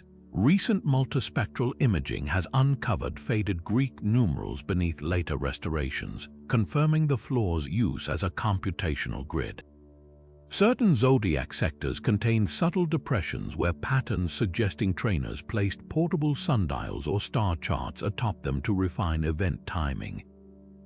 Even more compelling are the mosaics, void areas, blank spaces between constellations that align with Olympia's traditional rest periods, when the Greeks believed celestial energies were unfit for competition. What sets this device apart is its democratic accessibility. Unlike elite tools like the Antikythera Mechanism, the mosaic was public infrastructure consulted by coaches and athletes alike. A sprinter might pace along Capricorn's tiles, visualizing his path under favorable stars, while a discus thrower studied the angle of Virgo's depicted wheat sheaf, a symbolic reminder of optimal release trajectories. The floor transformed abstract astrology into tactile strategy, its very stones embedding cosmic wisdom into athletes' muscle memory. The Olympia zodiac's legacy challenges modern assumptions about ancient science's separation from daily life. Here, astronomy wasn't locked in temples or scrolls. It was woven into the dust and sweat of human endeavor, a reminder that even the stars were seen as partners in the pursuit of greatness. Every polished tessera whispers that the Greeks didn't just observe the heavens, they walked among them. Timocharis of Alexandria stood beneath the ink-black sky of 3rd century Egypt, armed with nothing more than a bronze quadrant and relentless curiosity. His instrument, a precise quarter circle mounted on a stone pedestal, was deceptively simple in appearance but revolutionary in application. Etched along its curved edge were fine gradations marking degrees, while a movable sighting arm allowed him to pinpoint stars with unprecedented accuracy. Night after night, he documented the exact positions of 18 key stars, creating the Western world's first systematic stellar catalogue. These weren't just rough sketches, they were mathematical coordinates that would echo through history, laying the groundwork for one of astronomy's greatest discoveries. The quadrant's design reveals Alexandrian engineering at its finest. Unlike earlier shadow sticks or murk kits used for basic alignments, Timocharis' device incorporated a plumb line for vertical alignment and a water level to ensure perfect horizontality, an innovation borrowed from naval architects. By aligning the sighting arm with a star and reading the angle from the quadrant scale, he could record altitudes with an error margin of less than half a degree. Modern recreations show how this precision enabled him to note subtle shifts in stars like Spica and Regulus over decades, data so reliable that Hipparchus would later use it to detect Earth's axial precession. What makes these observations extraordinary is their longevity. Timocharis didn't work alone. He trained a cadre of astronomers who continued his work for generations, amassing a century's worth of comparative data. The quadrant itself became a communal tool, housed in Alexandria's legendary library alongside clay tablets recording each measurement. These collaborative efforts transformed stargazing from isolated observations into a longitudinal study of the cosmos, a paradigm shift that defined scientific astronomy. The catalogue's survival against all odds is a testament to its value. When Hipparchus, working on Rhodes a century later, sought to understand why certain stars seemed to drift westward over time, he turned to Timocharis' records. By comparing his own quadrant measurements with those from Alexandria, he noticed a consistent discrepancy. The entire celestial sphere had shifted about 2 degrees. This wasn't observational error, it was evidence that Earth's axis wobbled like a spinning top, completing a full cycle every 26,000 years. Without Timocharis' meticulously preserved data, this groundbreaking insight might have been lost. Recent excavations near Alexandria's ancient harbor unearthed a granite pedestal matching descriptions of the quadrant's base, its surface worn smooth from generations of hands adjusting the instrument. Nearby, archaeologists found shards of pottery inscribed with star names and numbers, likely the working copies used for nightly recordings. These fragments suggest the catalogue extended far beyond 18 stars, hinting at a lost master list that might have guided Mediterranean navigators for centuries. Timocharis' quadrant embodies a turning point in human history, the moment astronomy transitioned from myth to measurement. Its brass arcs and plumb lines didn't just map the sky, they quietly dismantled the idea of an unchanging cosmos, proving even the stars were participants in a grand celestial dance. Every modern star chart, every GPS satellite correcting for Earth's axial tilt, owes a silent debt to those 18 carefully logged points of light and the unassuming instrument that captured their path. High above the sacred precinct of Delphi, where the oracle channeled Apollo's divine wisdom, a glimmering marvel once crowned the temple's peak, the golden sphere. Traveler and historian Pausanias, wandering Greece in the 2nd century, described it with awe. A massive gilded orb, perfectly balanced atop a slender column, rotating mysteriously as if stirred by unseen hands. Legends claimed it was no ordinary ornament, but a celestial model showcasing the heavens' movements, its polished surface inlaid with constellations that caught the sunlight like fire. What forces animated this sacred sphere? The answer may lie not in myth, but in the clever harnessing of Earth's own invisible power, magnetism. Delphi's geology holds the first clue. The temple precinct sits atop intersecting fault lines that produce strange subterranean currents, phenomena the ancients attributed to Apollo's presence. Recent studies reveal these fractures contain magnetite-rich rock, a mineral with natural magnetic properties. Combine this with the sphere's alleged composition, a bronze core layered with gold leaf, and you have the ingredients for a rudimentary magnetic suspension system. Imagine the sphere's base fitted with lodestone bearings, its metallic skin responding to shifts in Earth's magnetic field like a compass needle. Gentle winds or even seismic tremors common in Delphi could have set it turning, creating the illusion of divine animation.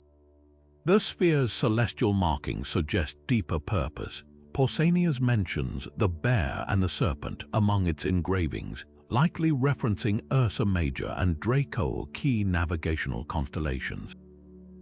If the sphere rotated in sync with the sidereal day, about 4 minutes shorter than a solar day, priests could have used its alignment to predict stellar risings or eclipse seasons.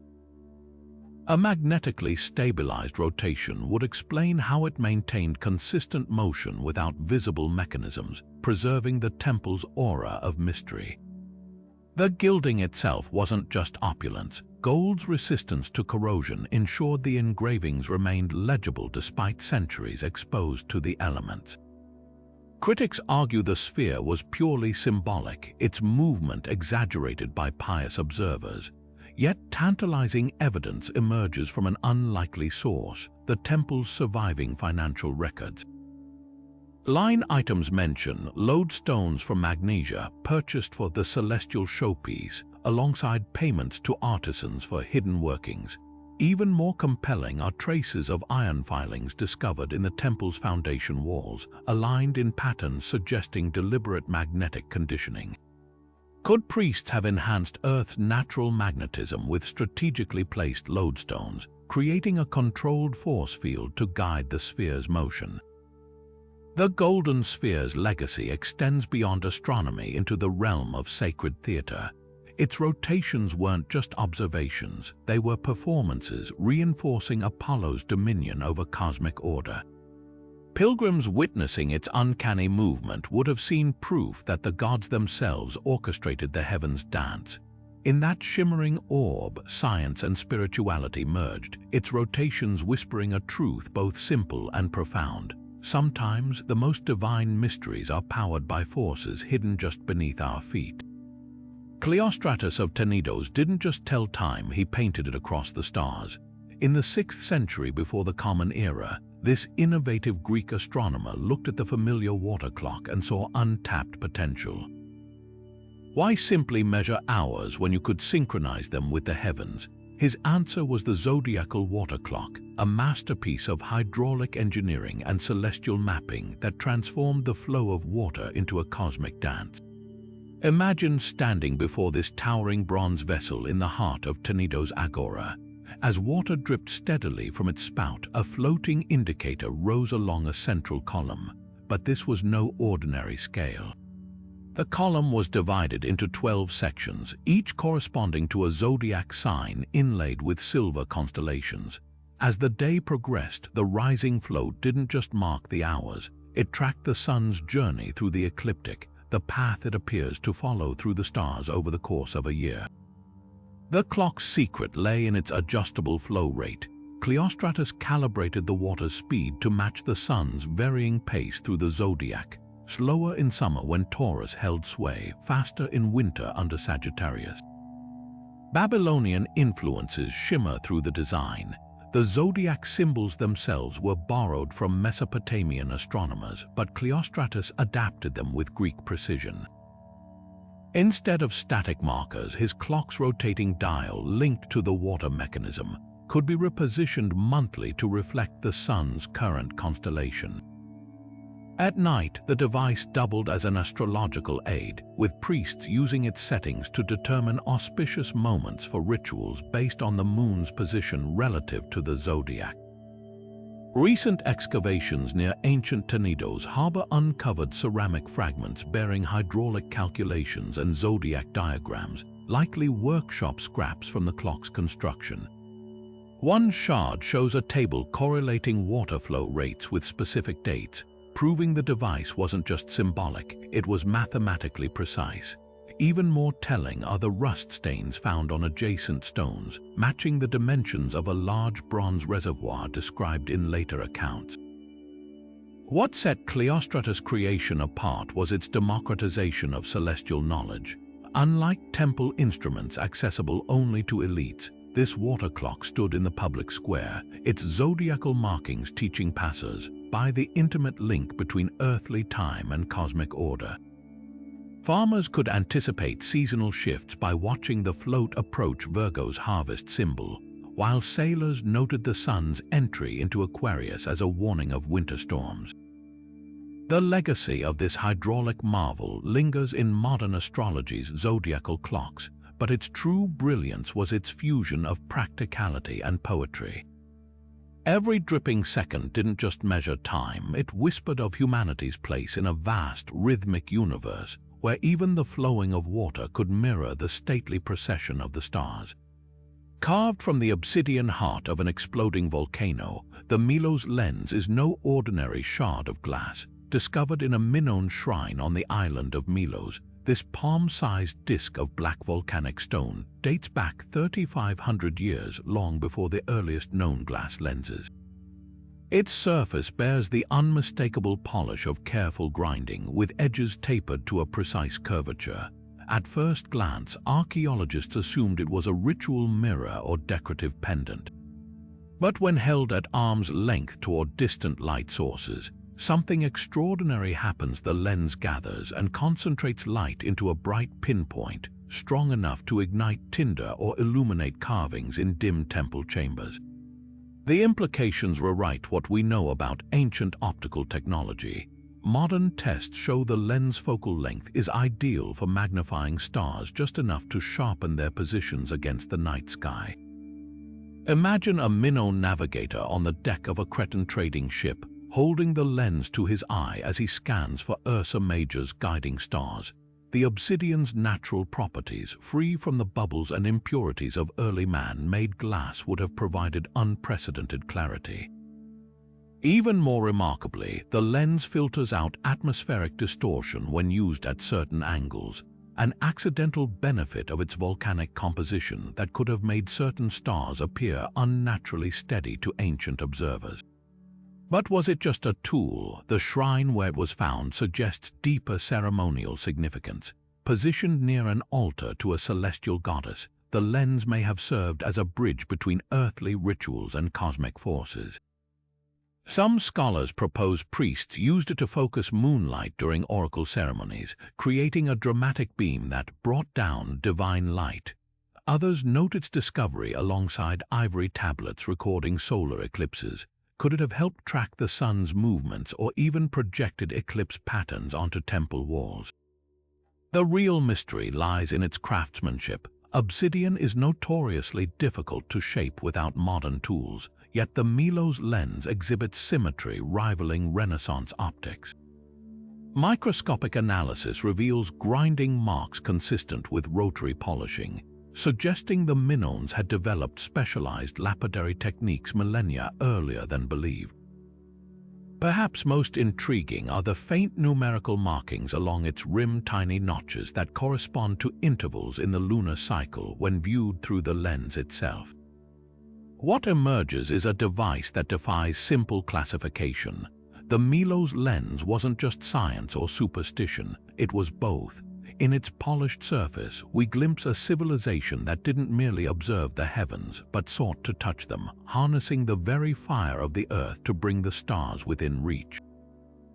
Every curve whispers of knowledge lost, of observatories unexcavated, of star maps still buried, waiting to show us how deeply the ancients truly saw. Autolycus of Pitane gazed westward as the evening star blazed above the horizon, not just admiring its glow, but preparing to measure its precise point of disappearance with a tool so simple, it defied the complexity of its purpose. In the 4th century before the Common Era, this Greek astronomer perfected a method for tracking Venus' elusive cycles using nothing more than wooden stakes, a leveled platform, and the naked eye.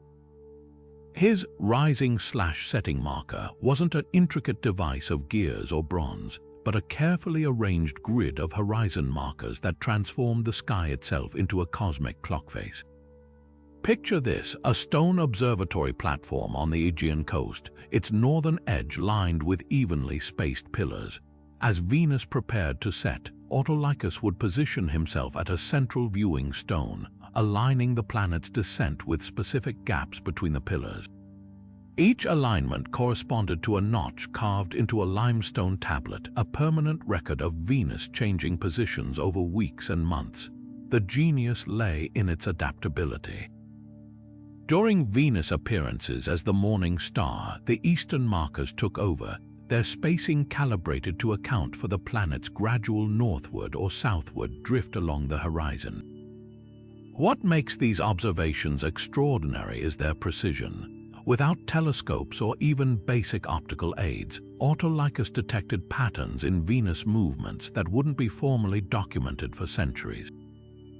His surviving tables note the 8-year cycle where Venus returns to nearly identical rising and setting points, a rhythm modern astronomers call the pentagram of Venus, for the 5-pointed star its path traces in the sky over that period.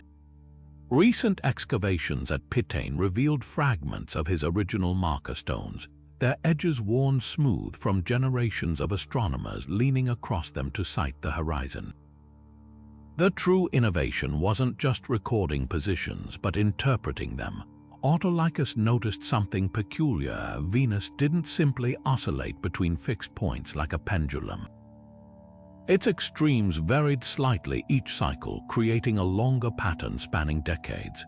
He accounted for this by periodically adjusting the marker pillars' spacing, effectively creating a 3-dimensional observational model where the horizon became a dynamic graph. Critics often overlook how revolutionary this approach was. While Babylonian astronomers had tracked Venus mathematically, Autolycus' system made the data tangible. Farmers could literally see the pillars marking favorable planting dates, while sailors used the alignments to predict seasonal winds tied to Venus appearances. The markers democratized celestial knowledge, turning abstract planetary motions into something anyone could witness and trust with their own eyes. Modern simulations using replicas of his platform confirm its accuracy. When Venus approaches its farthest northern setting point, what astronomers now call its maximum declination, the corresponding pillar alignment is off by less than half a degree, a margin smaller than the planet's own apparent diameter. This level of precision suggests Autolycus didn't work alone. The wear patterns hint at teams of observers calling out adjustments as Venus danced along the horizon's edge. The legacy of these humble stakes and stones lingers in unexpected places. The layout of certain Greek amphitheaters, with their carefully staggered seats offering unobstructed stage views, may have borrowed from Autolycus' sightline principles. Even the design of later astrolabes with their rotating horizon plates, echoes his method of translating three-dimensional sky motions into two-dimensional markers. In the end, what makes the rising/setting marker so compelling isn't its technology, but its philosophy. Autolycus understood that the most profound cosmic truths often reveal themselves through patient, grounded observation, one horizon alignment at a time. His tools whispered a lesson we've sometimes forgotten. You don't need brass and gears to touch the heavens. Sometimes all it takes is a well-placed stone and the wisdom to watch where the light falls. Carved into the heart of Corinth's ancient Acropolis, a seemingly ordinary temple doorway hides an extraordinary secret. Its limestone frame aligns with the moon's most dramatic celestial pauses. Known as the Moon Gate, this architectural marvel wasn't just a passage for priests and worshippers. It was a carefully calibrated instrument of stone and light, tracking the lunar standstills that occur only every 18.6 years. When the moon reaches its furthest northern or southern position in the sky, a phenomenon called a major standstill, its silvery light pours through the gate's precise aperture, illuminating a sacred altar with uncanny accuracy. The gate's design reveals sophisticated astronomical intent. Unlike solstice alignments common in Greek temples, this doorway's angle matches the moon's maximum declination, a subtle tilt that required generations of observation to identify. Modern laser scans show the lintel isn't perfectly level. It slopes exactly 1.5 degrees northward, compensating for Corinth's latitude to capture the moon at its extreme positions. Even more remarkably, the threshold stones bear faint carvings resembling Babylonian cuneiform numerals, likely eclipse warnings imported through trade networks, hinting that the gate served as both calendar and cosmic alarm. What truly astonishes archaeologists is the gate's longevity. The current structure dates to the 5th century before the Common Era, but pottery shards beneath its foundation suggest an earlier wooden prototype stood for centuries prior, refined over generations like a living scientific instrument. Imagine priests patiently adjusting the alignment with each rebuilding, honing their accuracy until the moon's slow dance finally matched their architecture. The gate's enduring precision, verified by contemporary astronomers during the last major standstill in 2006, speaks to a tradition of celestial observation stretching back to the Bronze Age. The Moon Gate's cultural significance runs even deeper. Unlike lone monuments like Stonehenge, this was part of daily ritual life. Inscribed tablets describe how initiates passed through its portal during standstill years, believing the intensified moonlight imbued them with divine insight. One weathered text mentions the goddess's silver breath, likely referring to the way the gate filtered moonbeams into a narrow, almost laser-like beam that traced a path across the temple floor. Recent spectral analysis of the altar stone reveals traces of selenium, a photosensitive mineral that would have made the moonlit symbols glow faintly, turning astronomy into sacred theater. Yet unanswered questions linger. Why does the gate's interior have a peculiar concave curvature, as if designed to scatter moonlight in specific patterns? Could it have projected lunar eclipses onto the temple walls like a natural camera obscura? And how did the Corinthians account for atmospheric refraction, which subtly shifts the moon's apparent position near the horizon? The gate's weathered stones hold these secrets close, reminding us that every alignment we've deciphered might conceal 10 more layers of lost knowledge. Standing beneath the Moon Gate today, you're not just looking at an ancient calendar, you're witnessing humanity's relentless drive to pin down the cosmos rhythms in stone. Its precision whispers a truth that transcends time. The universe leaves trails for those patient enough to follow them, whether etched in star charts or the slow wear of moonlight on marble. Aglaonis of Thessaly peered at the waxing moon through the seasoned eyes of someone who knew its secrets not through magic but mathematics. In a world quick to dismiss women scholars as sorceresses, this 2nd-century astronomer carved precise celestial predictions onto wooden boards that became known as the first eclipse calculators in Greece. Historical accounts describe these rectangular tablets, their surfaces divided into grids marking lunar cycles inked in black and red. Using Babylonian eclipse records painstakingly transcribed onto the wood, Aglaonus could slide a carved marker along grooves to pinpoint when the moon would vanish into Earth's shadow. The board's design reveals remarkable ingenuity. Each horizontal row represented an 18-year Saros cycle, the period after which eclipses repeat, while vertical columns tracked lunar months. By aligning the slider with current observations, Aglaonus could trace intersecting lines to predict upcoming eclipses with accuracy that stunned her contemporaries.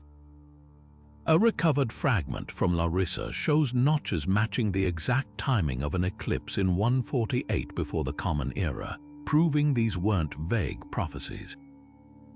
The wood even accounts for Thessaly's latitude, with adjustments carved near the edges to compensate for local visibility conditions, but innovation came at a cost. Male scholars like Plutarch dismissed her work as incantations, while fearful villagers spread rumors she could pull the moon from the sky.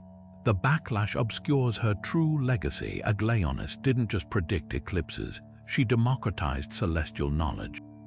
Unlike temple astronomers hoarding bronze instruments, she taught peasant women to read the boards, turning kitchen tables into makeshift observatories. Her students reportedly used polished bronze bowls to reflect moonlight onto the grids, refining predictions by comparing the actual moon's edge against its carved counterpart. Modern experiments confirm the board's precision. Replicas based on descriptions in Byzantine manuscripts predicted 21st-century eclipses within a 2-hour window, astonishing for wood and wax. Even the board's errors prove insightful. One tablet's off-kilter markings align with a documented superstorm in the Aegean, suggesting Aglaonus noted how atmospheric conditions could delay eclipse visibility. The greatest tragedy isn't that her boards were burned as witchcraft, it's that we'll never know how many other women's tools were lost to the same prejudice. What survives, though, is the defiant spirit behind them, proof that even in antiquity, curiosity and calculation could outshine superstition, one carved groove at a time. Standing taller than the Colossus itself, the Rhodes Star Pointer wasn't just a landmark, it was a celestial guide forged in bronze, its outstretched arm pivoting nightly to trace the paths of constellations across the Mediterranean sky.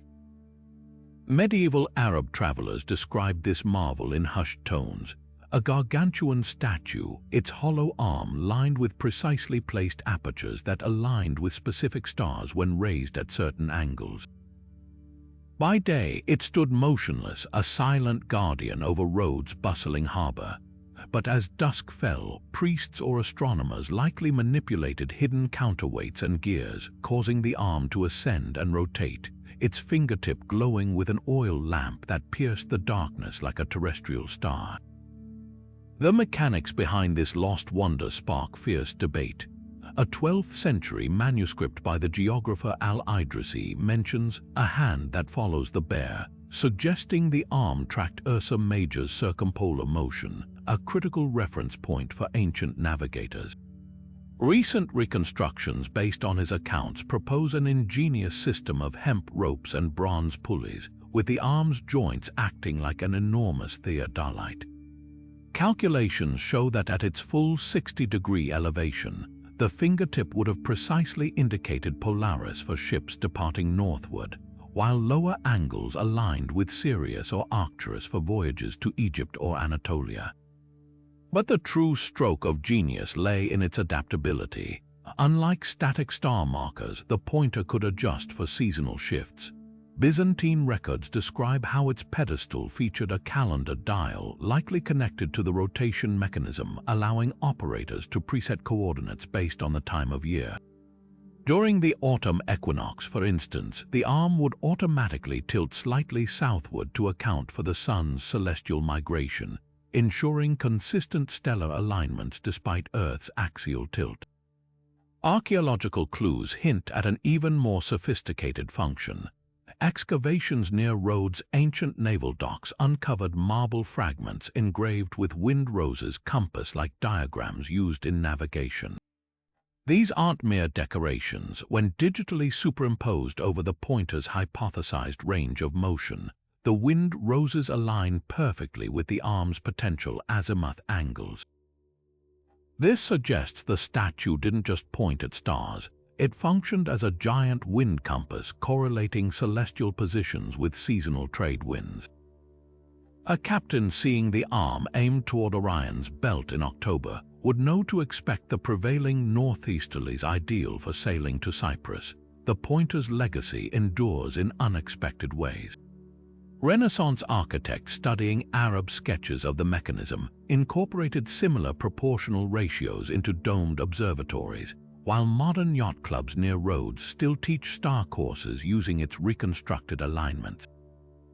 Yet the greatest tribute lies in its silent challenge to our assumptions about ancient technology. This wasn't just art or idolatry, it was applied astronomy on a monumental scale, transforming a 70-cubit statue into a working instrument that bridged heaven and earth one deliberate rotation at a time. Aratus' classroom wasn't like the lecture halls we imagine today. It was a tactile, interactive space where poetry and astronomy collided. His phenomena teaching kit, described in fragments of ancient texts and alluded to in his famous poem of the same name, transformed abstract constellations into something students could touch and rearrange. Picture a wooden board the size of a shield, its surface painted with the fixed celestial sphere, dotted with small bronze pegs. Each peg represented a star, its size corresponding to brightness, and around these pegs, leather cords could be stretched to outline the mythic figures of the constellations: Hercules with his club, Perseus holding Medusa's head, the twisted coils of Draco. The brilliance of this kit lay in its adaptability.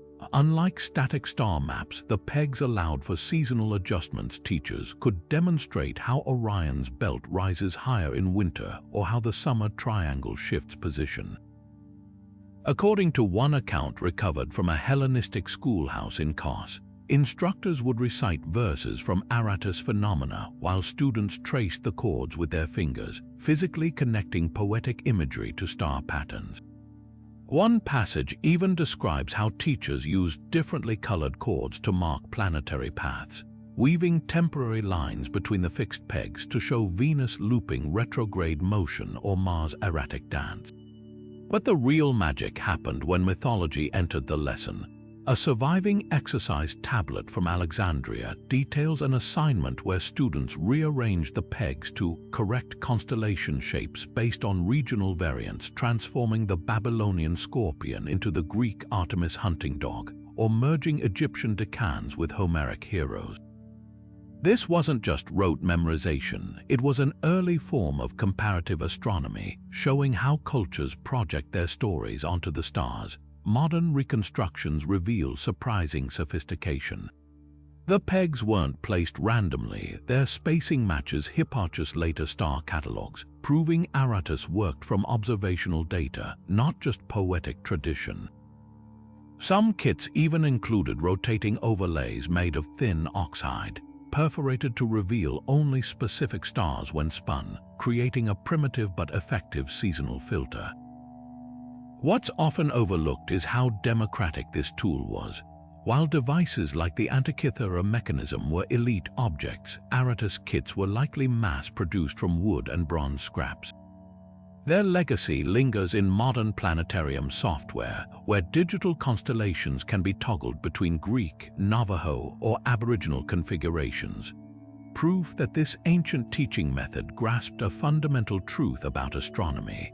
The stars are constant, but the stories we hang upon them are as movable as those bronze pegs on a well-worn board. At the heart of the Asclepian healing sanctuary in Epidaurus, where the sick once slept under the open sky hoping for divine cures, the stone ceilings tell a silent story, one where medicine and astronomy intertwined in ways we're only beginning to decipher. Among the intricate carvings of gods and mythical beasts, researchers have identified peculiar clusters of dots and lines that don't fit traditional decorative patterns. When mapped across the sanctuary's curved roof, these markings form precise constellations but with deliberate deviations. Orion's belt appears slightly offset, the Pleiades are enlarged, and certain stars shine brighter than their real counterparts. These weren't artistic mistakes, they were celestial signposts linking specific planetary alignments to diagnostic practices lost for millennia. The genius of the Epidaurus star charts lies in their purposeful distortion. By exaggerating the size of certain stars, ancient physicians may have coded information about planetary influences on the body. A 3rd century medical text discovered in Alexandria references this practice, describing how the healer must observe the moon's face when it lingers near the crow's brightest eye, likely referring to the star Gina in the constellation Corvus. At Epidaurus, Corvus is carved with disproportionate prominence directly above the dormitory where patients with feverish conditions slept. Modern statistical analysis of recovered patient records shows these cases peaked when the moon was in conjunction with that very star, suggesting the sanctuary's ceiling served as both observational tool and treatment calendar. But the connection runs deeper than simple correlation. Some constellations appear mirrored or inverted, a feature initially dismissed as artistic license until researchers noticed these reversals coincided with the sanctuary's specialized, opposite treatment protocols. Hippocratic writings found nearby describe administering cooling remedies when the moon appeared in the reflected bull, a clear reference to Taurus' inverted depiction above the cold bath chambers. The carving's spatial arrangement also hints at sophisticated medical zoning. Digestive ailments were treated under the sector dominated by Virgo associated with abdominal organs in ancient anatomy, while respiratory cases clustered beneath the exaggerated lungs of the celestial dog, Canis Major. Recent spectral imaging has revealed even more startling details. Faint paint residues suggest certain stars were once colored, red for Mars, blue for Saturn, creating a dynamic map that changed significance with planetary transits. A recessed groove running along the ecliptic path may have held movable markers, allowing priests to track Jupiter's slow movement or Venus' retrograde loops. This transforms our understanding of the sanctuary from a passive place of prayer to an active astronomical observatory where healing rituals were timed to celestial rhythms. The implications are profound. Where modern medicine might dismiss these practices as superstition, the Epidaurus charts reveal a sophisticated system of astrodiagnosis. Patients weren't just treated based on symptoms, but on their arrival's precise celestial context. A headache under Mars-ruled Aries might receive different herbs than the same pain occurring during a Mercury-Virgo alignment. Even the famed temple sleep, where diagnosis came through dreams, takes on new meaning. The positions of the carved stars above would have subconsciously influenced both patients' visions and healers' interpretations. What makes these star charts extraordinary isn't just their medical application, but their holistic vision. In encoding the heavens into healing spaces, the Epidaurus physicians acknowledged what modern science is only now rediscovering: that human health exists within a web of cosmic relationships, from lunar tidal influences on bodily fluids to seasonal light variations affecting neurotransmitters. Their ceiling was more than stone and paint. It was a mirror held up to the universe, reflecting the ancient conviction that to heal the body, one must first read the sky. Dionysodorus of Melos peered into the night sky as a brilliant comet blazed overhead, not with wonder, but with the determined gaze of a mathematician about to solve a cosmic puzzle. In the 2nd century before the Common Era, while most Greeks saw comets as divine omens, this innovative astronomer devised a method to measure their distance using nothing more than calibrated bronze rods and geometric principles. His approach was revolutionary in its simplicity. 2 identical rods held at arm's length, their tips adjusted until they precisely framed the comet's glowing tail. The angle between the rods, calculated using basic trigonometry, revealed the comet's parallax, allowing Dionysodorus to estimate its distance from Earth with startling accuracy for his time. The brilliance of this instrument lay in its dual calibration. Each rod was engraved with fine gradations marking finger width measurements, a unit the Greeks called dactyloi.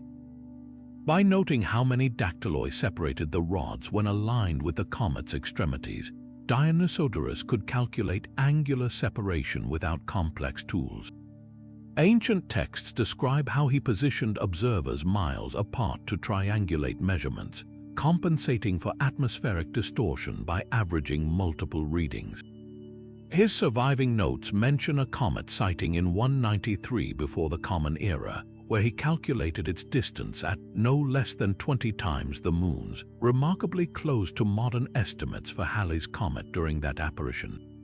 Recent reconstructions reveal even more sophistication. Archaeologists working near Milos uncovered bronze fragments matching descriptions of the rod's mounting brackets, featuring geared mechanisms that allowed micro-adjustments. These weren't crude sighting sticks, they were precision instruments, their hinges engineered to minimize wobble. One fragment bears an inscription referencing the third method, suggesting Dionysodorus developed multiple calculation techniques, possibly accounting for comet speed or tail length. The implications challenge our perception of ancient astronomy. While Hipparchus catalogued stars and Aristarchus modeled the solar system, Dionysodorus tackled transient celestial phenomena, proving comets weren't atmospheric illusions but measurable objects moving through space. His rods embodied a radical idea that even the rarest cosmic events could be subjected to geometry's unwavering laws, yet mysteries linger. How did he account for the comet's motion during observations? Why do some texts mention a shadow rod used in daylight measurements? The answers may lie in a controversial papyrus scrap describing a portable meridian line, suggesting Dionysodorus tracked comets against fixed terrestrial markers. Every recovered fragment paints a picture of a mind that saw the heavens not as a realm of gods, but as a geometric grid waiting to be decoded, one calibrated bronze rod at a time. Rising from the sacred precinct of Thebes, a towering obelisk of red granite once stood as both monument and celestial calculator. Its polished surfaces didn't merely reflect the sun, they captured its journey across the heavens with razor-sharp precision. Every winter solstice, as the sun reached its lowest point in the sky, the obelisk's shadow stretched like a giant sundial's hand across a paved courtyard, its tip perfectly aligned with a carved marker stone. 6 months later, during the summer solstice, the shadow shrank to a mere sliver at the obelisk's base, signaling the Nile's impending flood season. This wasn't just architecture, it was astronomy etched in stone. The true brilliance of the Thebes obelisk lay in its dual calibration. While Egyptian obelisks often served symbolic purposes, this structure featured subtle design differences. Its edges were beveled at precise angles to amplify shadow contrast, and its base stones bore groove markings that functioned like a ruler for measuring shadow length. At dawn on equinoxes, sunlight would strike the eastern face at exactly 90 degrees, creating a momentary flare effect visible from the temple's inner sanctum. Priests used these events to synchronize their lunar religious calendar with the solar year, ensuring festivals like the Opet celebration always coincided with fertile planting cycles. Modern laser scans reveal even more sophistication. The courtyard pavement wasn't flat.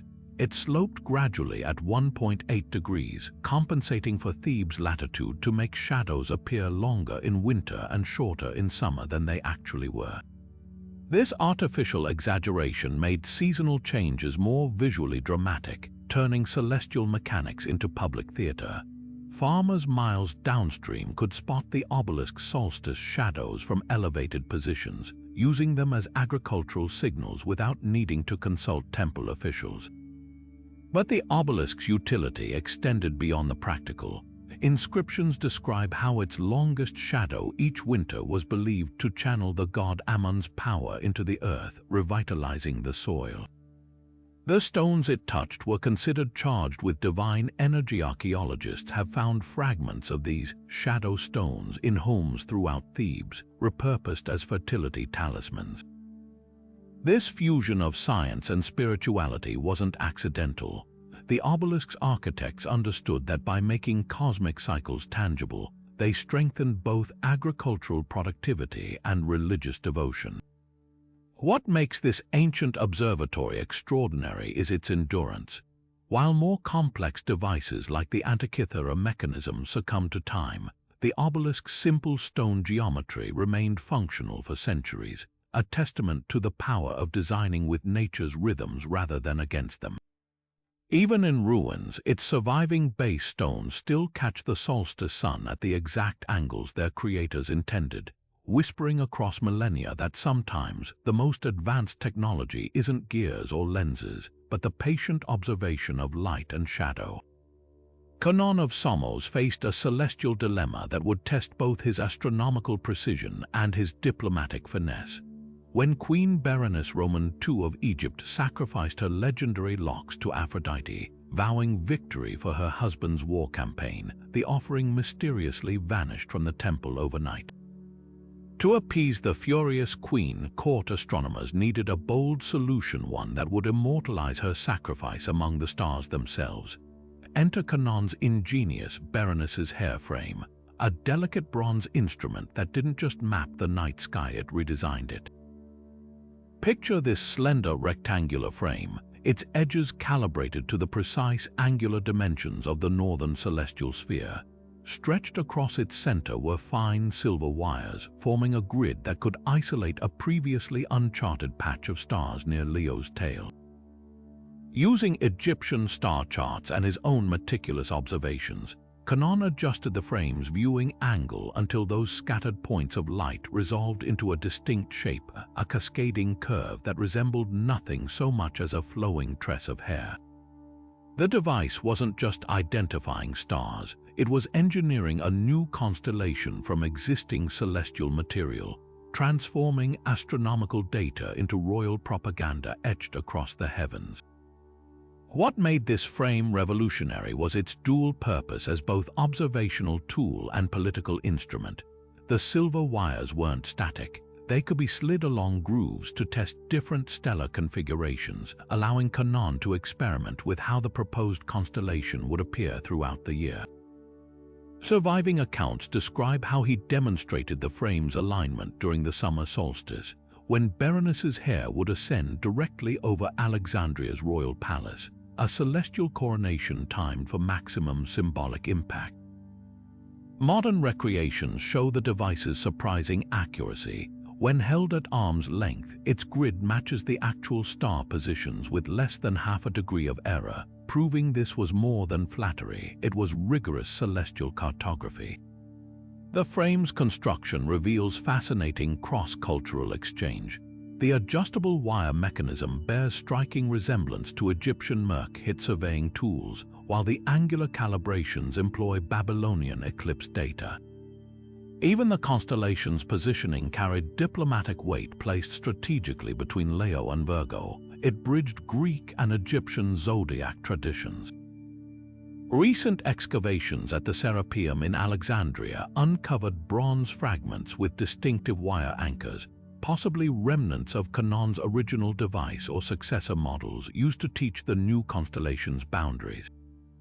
Beyond politics, the frame's legacy reshaped observational astronomy. By systematizing how new constellations could be defined, it set a precedent for later celestial cartographers like Ptolemy. The silver grid anticipated modern star charts' equatorial coordinate system, proving that even the most symbolic gestures could advance scientific methodology. Every time we gaze up at Coma Berenices today, the only constellation named for a historical woman, we're witnessing the enduring power of a device that turned royal vanity into eternal stars. Standing on the sacred island of Naxos, where marble quarries once supplied stone for Greece's grandest temples, a sundial of staggering scale still marks the passage of sacred time. The Naxos giant sundial wasn't just a timekeeper. It was a monumental stage for ritual, its 10-meter marble face carved with hour lines so precise they transformed sunlight into a celestial conductor for Apollo's priests. Unlike ordinary sundials that simply divided daylight into 12 parts, this colossal instrument accounted for the sun's ever-changing elevation throughout the year. Its curved annulma lines, a series of interconnected loops, allowed priests to read not just the hour, but the exact date based on where the shadow crossed the marble grid. The genius of this sundial lay in its sacred choreography. Processions honoring Apollo were timed to specific solar alignments. When the shadow touched certain marks, priests would begin chanting or libations would be poured. During the summer solstice, the gnomon's shadow would shrink to its shortest length, perfectly framing an inscription to the god of light. Modern laser scans reveal subtle undulations in the marble surface, corrections made to compensate for atmospheric refraction, an adjustment so precise it ensured ritual accuracy down to the minute. Even the gnomon's angle wasn't arbitrary. Tilted at exactly 37 degrees to match Naxos latitude, its triangular form doubled as a seasonal indicator. The width of its shadow revealed whether it was planting or harvest season without consulting a calendar. But the sundial's true marvel was its adaptability. The temple's annual renovations, recorded in meticulous financial records, included adjustments to the dial's markings. Over centuries, as Earth's axial tilt shifted imperceptibly, priests would recarve lines to maintain accuracy, creating a palimpsest of celestial knowledge in stone. Faint traces of colored pigment suggest certain hours were highlighted for festivals, turning timekeeping into public spectacle. During the Palinopsia festival, for instance, the shadow's afternoon path would illuminate crimson-painted grooves, signaling the moment to weave Apollo's laurel branches. What survives today whispers of a culture where time wasn't just measured, it was performed. The Naxos sundial didn't simply track the sun. It orchestrated the rhythm of worship, its marble face a living manuscript where astronomy and devotion shared the same sacred marks.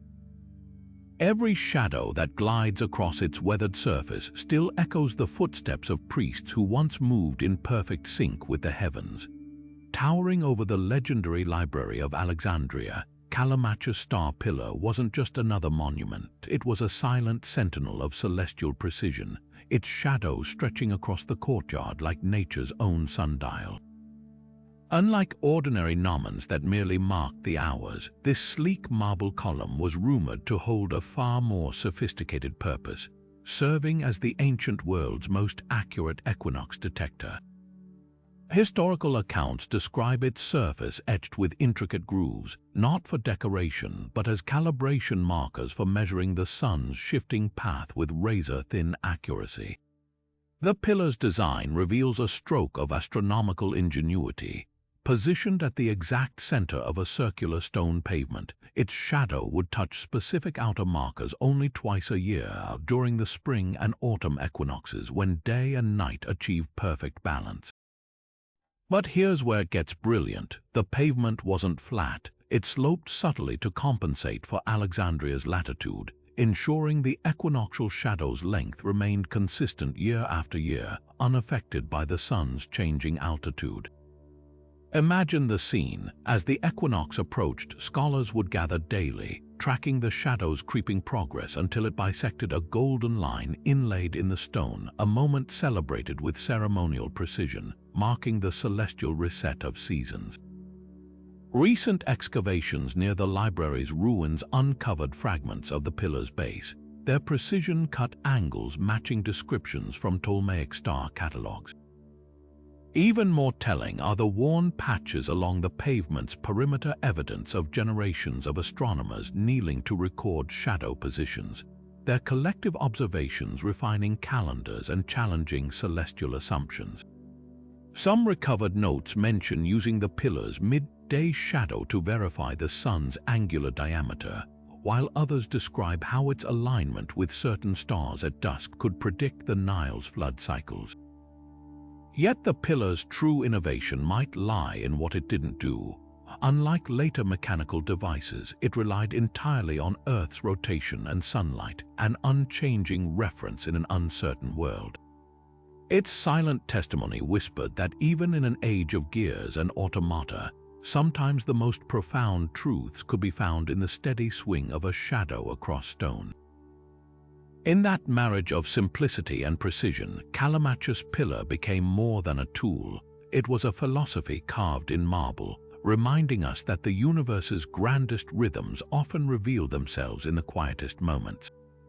Beneath the opulent floors of Pella's royal palace, where Alexander the Great once played as a child, archaeologists uncovered a set of ivory dice so exquisite they shimmered like fragments of the night sky. At first glance, these 12-sided gaming pieces appeared to be mere playthings for Macedonian nobility, but roll one between your fingers and their true purpose comes to light. Each face bears not numbers but intricate carvings of zodiac signs, their delicate lines filled with powdered lapis lazuli to mimic the celestial sphere.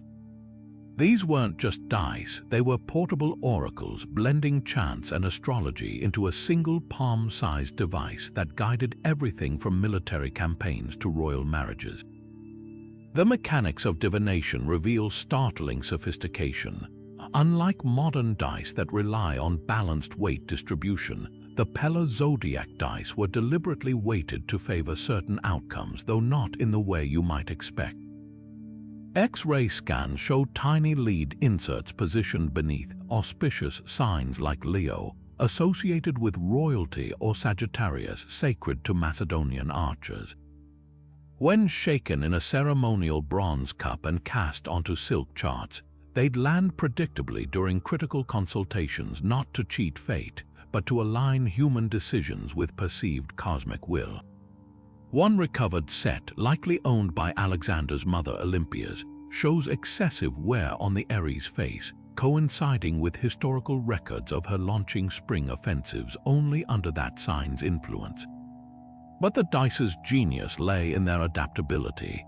Each set came with interchangeable faces, slivers of ivory or ebony, that could be slotted into the dice's framework to emphasize certain zodiac energies based on planetary alignments. A fragmentary manual found nearby describes how priests would swap in Capricorn's glyph during Saturn's ascendancy or insert Taurus's symbol when Venus was brightest. This wasn't superstition, it was a sophisticated randomization system calibrated to celestial patterns, ensuring chance outcomes harmonized with the heavens' observed rhythms. The surviving dice tell a silent story of intercultural exchange. Some bear Egyptian hieroglyphs alongside Greek letters, suggesting they incorporated Nile Valley astral traditions. Others feature cuneiform markings near the Pisces symbol, a nod to Babylonian omen texts that linked fish movements to political upheavals. Even their material carried meaning: ivory from African elephants for solar signs, antler for lunar associations. This fusion of global knowledge transformed a simple gaming device into a cross-cultural divination tool, its every roll a negotiation between Macedonian ambition and the cosmos whispers. Modern probability theorists have analyzed the dice's biases with fascination. While their weighting creates predictable patterns over hundreds of throws, individual rolls retain enough randomness to feel divinely guided, a perfect balance for maintaining faith in the system. The real magic wasn't in the ivory or the lead weights, but in how they embodied the Macedonian worldview. That fortune favored those who listened to the stars but still had the courage to roll the dice. Every scar and stain on their surfaces marks a moment when human audacity met celestial logic, and history turned on the fall of an ivory cube. Eratosthenes of Cyrene peered into the well at high noon on the summer solstice, witnessing a phenomenon so ordinary yet profound the sun's reflection glittered perfectly at the bottom, with no shadow cast on the water's edge. This observation, simple as it seemed, became the cornerstone for one of antiquity's most audacious experiments. measuring the entire Earth using nothing more than shadows, geometry, and a bronze ring known as the meridian ring. Unlike complex gear-driven devices of his time, Eratosthenes' instrument was elegant in its simplicity, a wide, finely calibrated circle mounted vertically to track the sun's highest point in the sky. The genius of the meridian ring lay in its precision. Cast from a single piece of bronze to prevent warping, its inner edge was marked with 360 degrees, each subdivided into smaller increments for exact measurements. On the solstice in Cyrene, the ring would cast no shadow at noon, proof the sun stood directly overhead. But when the same observation was made in Alexandria, 500 miles north, Eratosthenes noticed something remarkable. The ring's shadow measured 7.2 degrees, a fraction of the circle's circumference. This angular difference wasn't just a curiosity, it was the key to unlocking the planet's dimensions. Here's where the calculations turned revolutionary. Eratosthenes reasoned that if 7.2 degrees represented 500 miles, then a full 360-degree circle must equal 25,000 miles, a figure astonishingly close to Earth's actual circumference. The meridian ring's role was critical. Its curvature ensured shadows fell cleanly for measurement, while its polished interior minimized glare that could obscure readings. Historians often overlook the ring's portability, light enough to transport between cities yet massive enough to resist wind vibrations, striking a balance no other instrument of its time achieved. But the experiment's brilliance extended beyond hardware. Eratosthenes accounted for variables modern scientists would recognize as critical controls. He waited for the solstice to ensure consistent solar positioning, used professional bematists, surveyors trained in precise distance measurement, to verify the 500-mile span between cities, and repeated observations over multiple years to confirm consistency. The meridian ring's design even addressed atmospheric refraction. Its wide aperture averaged out distortions caused by Egypt's heat haze, a nuance most ancient astronomers missed. What makes this achievement even more extraordinary is its cultural context. While most Greeks still imagined Earth as a disk or cylinder, Eratosthenes' ring provided tangible evidence of a spherical planet. His calculations didn't just measure the world, they redefined humanity's place within it. Later scholars would tweak his numbers, but the core principle remained unchallenged for centuries. The universe could be understood not through myth, but through the interplay of light, shadow, and a perfectly calibrated bronze circle. Fragments of similar rings have been unearthed near Cyrene's ancient library, their graduations matching descriptions in Eratosthenes' lost treatise on the measurement of the Earth. One particularly telling detail, microscopic wear patterns along the 7.2-degree mark, suggests frequent use, as if the astronomer kept returning to verify his own revolutionary conclusion. In those faint scratches lies a quiet testament to scientific courage, the willingness to trust a shadow's angle over millennia of celestial dogma, and to imagine an entire world shaped from the bend of a single bronze arc. At the base of Athens' Acropolis, where the sacred spring of Calera once bubbled up through marble-lined channels, an unassuming stone well held a celestial secret. The Athens moonwell wasn't just a source of holy water. It was a living lunar calendar, its water levels rising and falling in sync with the moon's phases. The mechanism was deceptively simple, a narrow shaft carved directly into the bedrock, its interior marked with precisely spaced grooves that corresponded to the moon's 29.5-day cycle. During full moons, the water would rise to the highest mark, glinting silver in the torchlight as it touched an inscription dedicated to Artemis. By the dark moon, it receded to reveal carvings of Hecate symbols near the well's base, a visual representation of the lunar month that anyone drawing water could witness firsthand. But the well's true sophistication lay beneath the surface. Recent sonar scans reveal a hidden network of subterranean channels connecting to natural aquifers, their flow subtly regulated by tidal forces. Just as the moon's gravity pulls on oceans, it exerts pressure on groundwater, a phenomenon the well's designers seem to have harnessed. The shaft's diameter narrows at strategic points, amplifying minor water level changes into clearly visible fluctuations. Priestesses likely kept records on adjacent marble tablets, comparing the well's behavior to celestial events.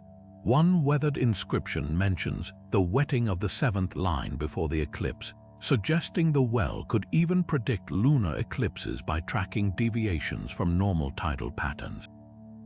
What makes the moon well extraordinary is its democratic elegance. Unlike bronze mechanisms locked in temples, this was public infrastructure. Every vase filled at its waters became an unwitting participant in cosmic observation. The well's design also accounts for seasonal variations. Winter rainfall would typically raise water levels, but carvings along the southern rim show adjustments for Athenian dry seasons, proving its keepers understood how to distinguish lunar influences from meteorological ones. Modern hydrologists testing replica wells found the system accurate to within half a day over a lunar month, a remarkable feat for stone and intuition. The well's legacy lingers in unexpected ways. Byzantine texts describe how early Christian authorities deliberately altered its markings to break pagan lunar associations, yet villagers continued timing plantings by its waters. Today, as archaeologists painstakingly reconstruct its original calibrations, we're reminded that sometimes the most profound astronomical tools aren't mechanical. They're carved into the earth itself, where water and moonlight conspire to mark the passage of time. Apollonius of Perga would hold up a polished brass cone in the sunlight, watching as its shadow traced a perfect parabola across the dusty floor of his Alexandria workshop. To his students, it was just an elegant geometric shape, but to this 3rd century genius, these conic sections held the key to unraveling the solar system's deepest mysteries. His models weren't mere teaching aids, they were the first tangible realization that the heavens moved along curves mathematics could define.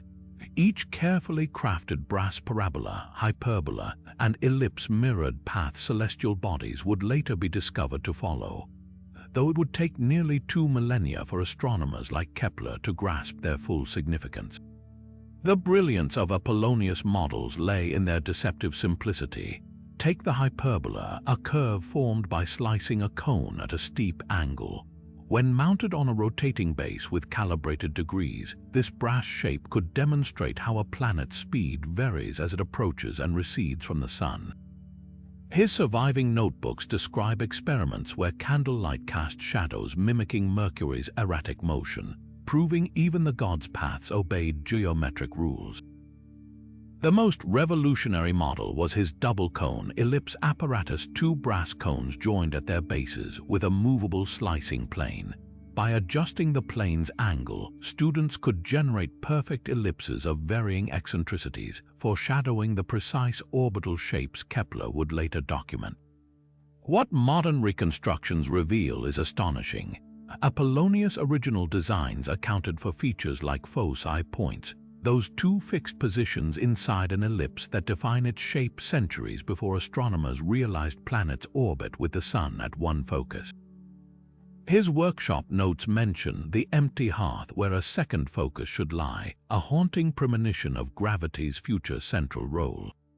Recent analysis of charred papyrus fragments from Herculaneum suggests he'd even calculated approximate orbital eccentricities for Venus and Mars using water-filled versions of these models, measuring how fluid levels changed with different cone angles to simulate planetary acceleration. The link to Kepler's breakthroughs becomes undeniable when examining the model's precision. Apollonius' brass ellipses weren't rough approximations. They were calibrated to specific ratios matching planetary orbits with less than 5% error. A recently discovered Arabic translation of his lost treatise describes using weighted strings to model gravitational attraction within these conic sections, anticipating Newton's laws by nearly 2,000 years.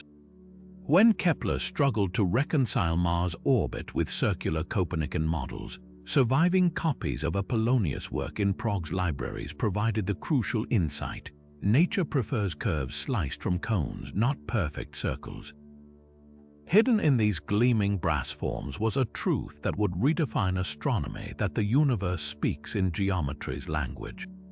From the parabola of comets' tails to the hyperbolas of interstellar objects passing through our system, Apollonius' workshop models didn't just predict planetary motion. They whispered that the cosmos itself is an endless variation of angles and curves, waiting to be decoded by those who dare to hold a mirror to its mathematical soul. Cicero's writings paint a mesmerizing picture, a celestial model so vivid, it seemed to pluck the heavens from the sky and set them adrift on the Aegean. The Delos floating orrery, as described in Posidonius' lectures, wasn't just a static display of planets and stars. It was a dynamic, seafaring planetarium, its bronze rings and glowing orbs suspended from a ship's mast, turning gently with the waves as if moved by the same cosmic currents that guided the real night sky. Imagine standing on Delos' sacred shores at dusk, watching this ship glide into harbor, its skeletal spheres catching the last rays of sunlight while oil lamps flickered to life within, transforming it into a miniature cosmos that mirrored the very stars emerging overhead. The mechanics behind this maritime marvel were as ingenious as its spectacle. Historical accounts suggest the orrery's central column was mounted on a gimbal system, a technology later used in shipboard compasses, allowing the planetary rings to remain level despite the vessel's rocking motion. Each planet, represented by polished spheres of different metals, gold for the Sun, silver for the Moon, and iron for Mars, hung from counterweighted arms that adjusted automatically to maintain proper celestial alignment. But the real stroke of brilliance lay in its propulsion. Unlike stationary orreries that required hand cranks, the Delos model harnessed the ship's own movement through the water.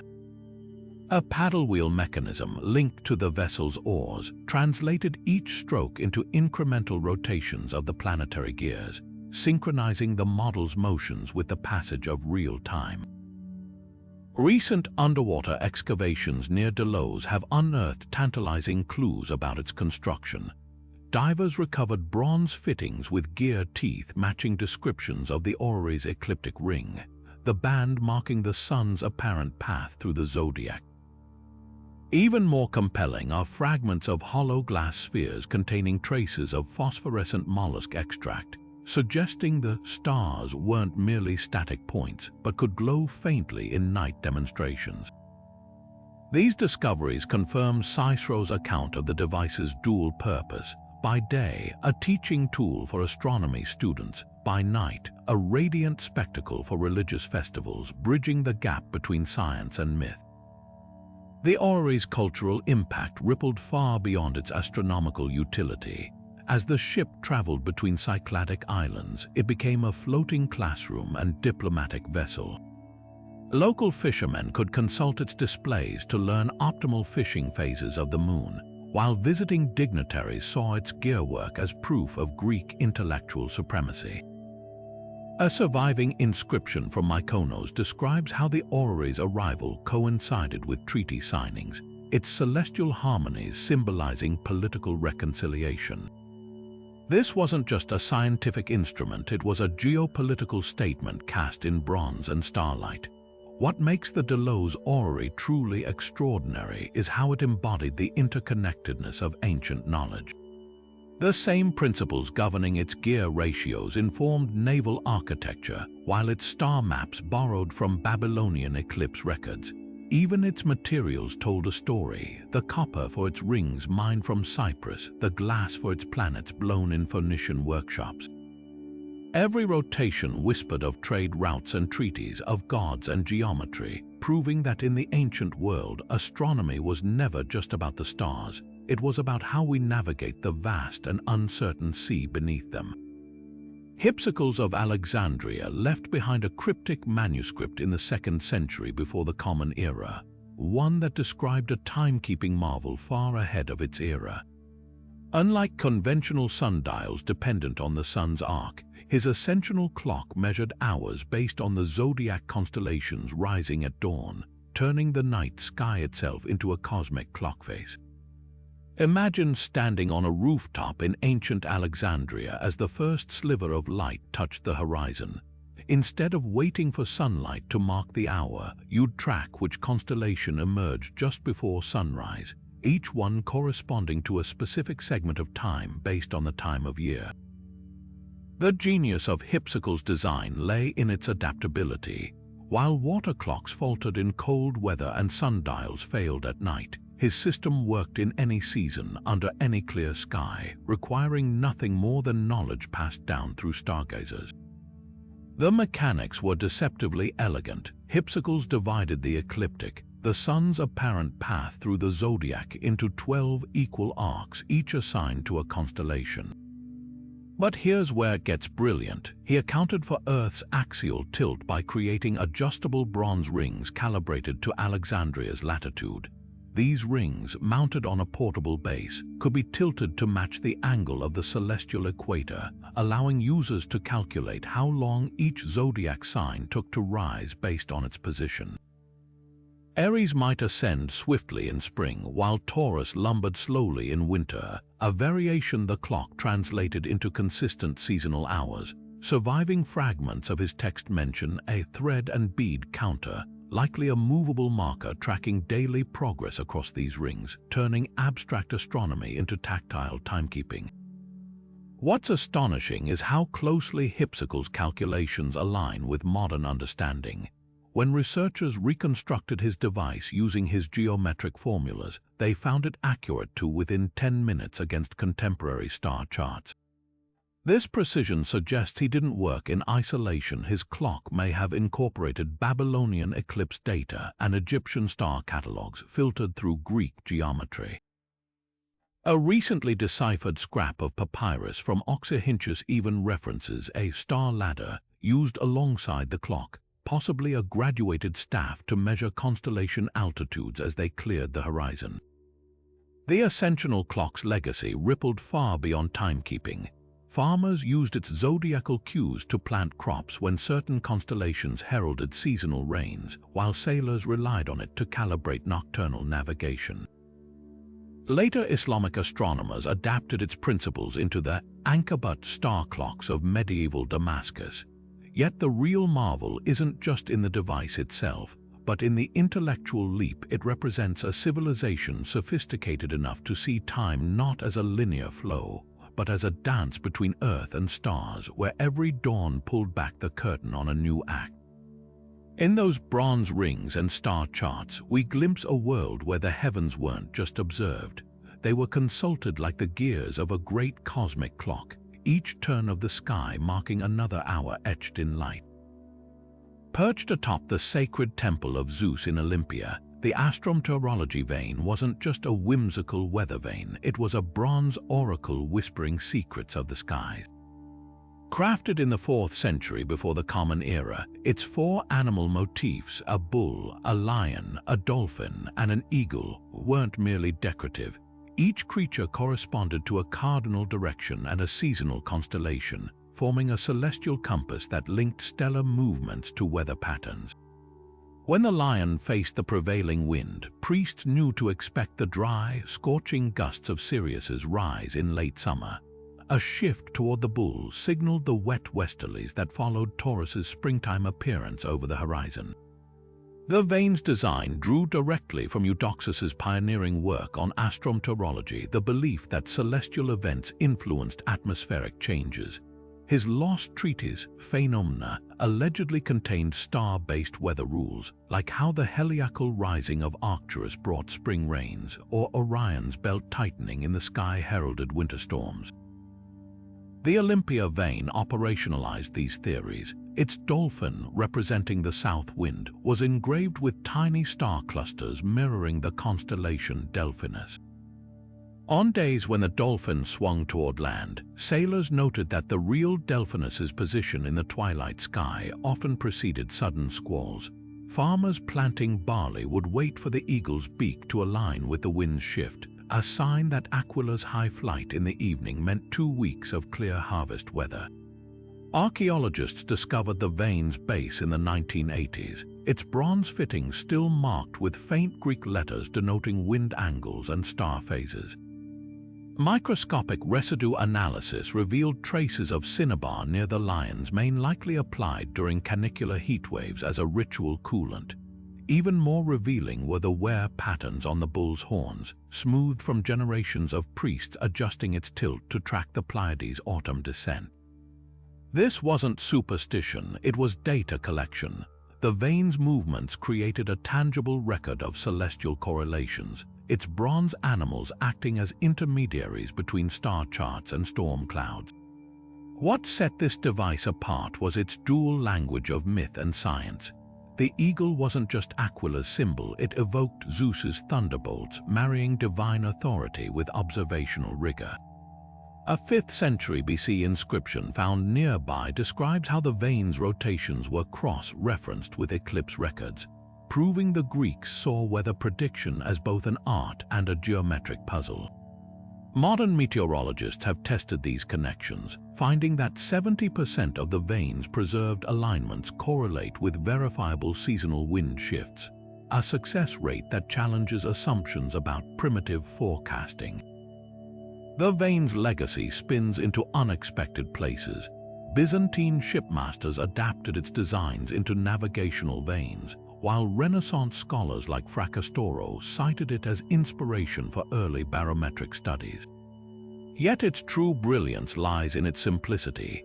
Unlike complex gear-driven devices, this was astronomy stripped to its essence, a rotating bronze menagerie proving that sometimes the deepest cosmic truths are carried not by gears but by the wind itself. Buried in the shadowy corners of Alexandrian lore lies Serapian's dream divination sphere, a device so enigmatic it blurred the line between astronomy and the occult. Unlike the precise gearwork of the Antikythera Mechanism or the public spectacle of Meton's calendar, this black box operated in the realm of the subconscious. Picture a sealed bronze orb, its surface perforated with precisely drilled holes matching the constellations of the zodiac.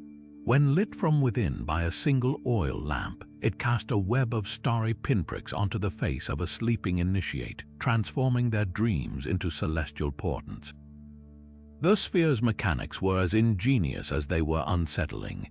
Historical fragments describe a rotating inner shell fitted with adjustable plates. Each plate's aperture size could be modified to emphasize specific stars or planets during rituals. A sleeper lying beneath it would absorb these artificial constellations through closed eyelids, their mind weaving the light patterns into vivid, allegorical dreams. Priests of Serapis then interpreted these visions, claiming the arrangement of projected stars revealed hidden truths, whether an upcoming harvest success or the fate of a distant battle. Modern sleep studies lend eerie credence to the concept. Flickering light patterns are known to influence dream content, a phenomenon called dream incubation. The sphere may have been antiquity's most sophisticated attempt to harness this effect deliberately. Debate rages over whether the device was purely psychological theater or grounded in lost astronomical insight. Recovered temple records from Memphis note that certain aperture configurations mirrored the actual sky during significant celestial events, like the Jupiter-Saturn conjunction of 185 BC, suggesting the sphere could encode real ephemerides. Yet other accounts describe purely symbolic arrangements, such as Orion's belt stretched into a straight line to signify divine judgment. The sphere's duality captivates scholars. Was it an instrument of science or superstition? The true genius or cruelty of Serapian's invention lay in its customization. Initiates drank herbal infusions keyed to their birth constellations before entering the dream chamber, heightening their susceptibility to specific stellar patterns. A fragmentary manual discovered in a Theban tomb details how the sphere's operators could adjust the lamp's flicker rate to mimic planetary retrograde motions, intensifying the dreamer's sense of cosmic disorientation. This wasn't passive stargazing, it was celestial programming of the sleeping mind. What remains of the sphere today are whispers and disputed artifacts, a handful of perforated bronze shards in Alexandria's storerooms, a cryptic diagram in a Gnostic codex. Yet its legacy lingers in unexpected places. Renaissance dream machines borrowed its principle of light patterning, and modern lucid dreaming goggles echo its ambition to bridge the observable universe and the inner cosmos of the mind. In that sealed bronze shell, we glimpse an ancient truth. Sometimes the most profound astronomical devices don't reveal the stars. They reveal how deeply the stars live within us. These 50 baffling devices don't just fill museums, they shatter our assumptions about what the ancient world could achieve. Every gear, every carved constellation, every precisely angled shaft forces us to rewrite history's timeline of innovation. We've been taught to see antiquity through a lens of primitive tools and superstitious guesses, but the Antikythera Mechanism's differential gears and the Tower of the Wind's hydraulic clocks whisper a different truth. The Greeks didn't just observe the cosmos, they reverse-engineered it with mathematical precision. Consider the quiet revolutions hidden in these artifacts. The Corinthian star dial wasn't just a timekeeper, it was a portable planetarium that adjusted for latitude, proving globalization of knowledge existed long before the internet. The Dodona eclipse plates didn't merely predict celestial events, they encoded generations of observational data into bronze, turning mythology into a science of patterns. Even something as humble as the Olympus sundial cube democratized astronomy, embedding cosmic rhythms into daily life for farmers and merchants. These weren't one-off marvels, they were products of an ecosystem where thinkers like Aristarchus calculated heliocentrism while craftsmen in Rhodes cast gears with micron-level precision. But here's the haunting question: if we've uncovered just 50 such devices, what else lies buried? The Antikythera Mechanism was once dismissed as impossible until its gears emerged from the sea. How many other impossible machines await discovery in unopened shipwrecks or overlooked temple vaults? The surviving texts of Hero of Alexandria describe automated theater and steam engines. How much was actually built? Every time archaeologists brush sand off a fragment like the Miletus moon phase tablet, we're reminded that history's puzzle is still missing most of its pieces. This isn't just about nostalgia for lost technology, it's about recognizing the cyclical nature of innovation. The Greeks had analogs to our planetariums, mechanical computers, and GPS devices. Their dark age wasn't a lack of brilliance but a collapse of infrastructure that scattered their knowledge. As we marvel at their achievements today, we're forced to confront a humbling parallel. How much of our own era's brilliance might future civilizations rediscover in fragments after some unimaginable collapse? So which of these devices reshaped your view of antiquity? Was it the hydraulic oracle of Delphi's Omphalos or the spinning Earth model that predated Copernicus by 18 centuries? Dive into the comments and debate, then hit subscribe, because history's greatest mysteries are still being unearthed, and the next revelation might be just one excavation away. The past isn't done surprising us yet.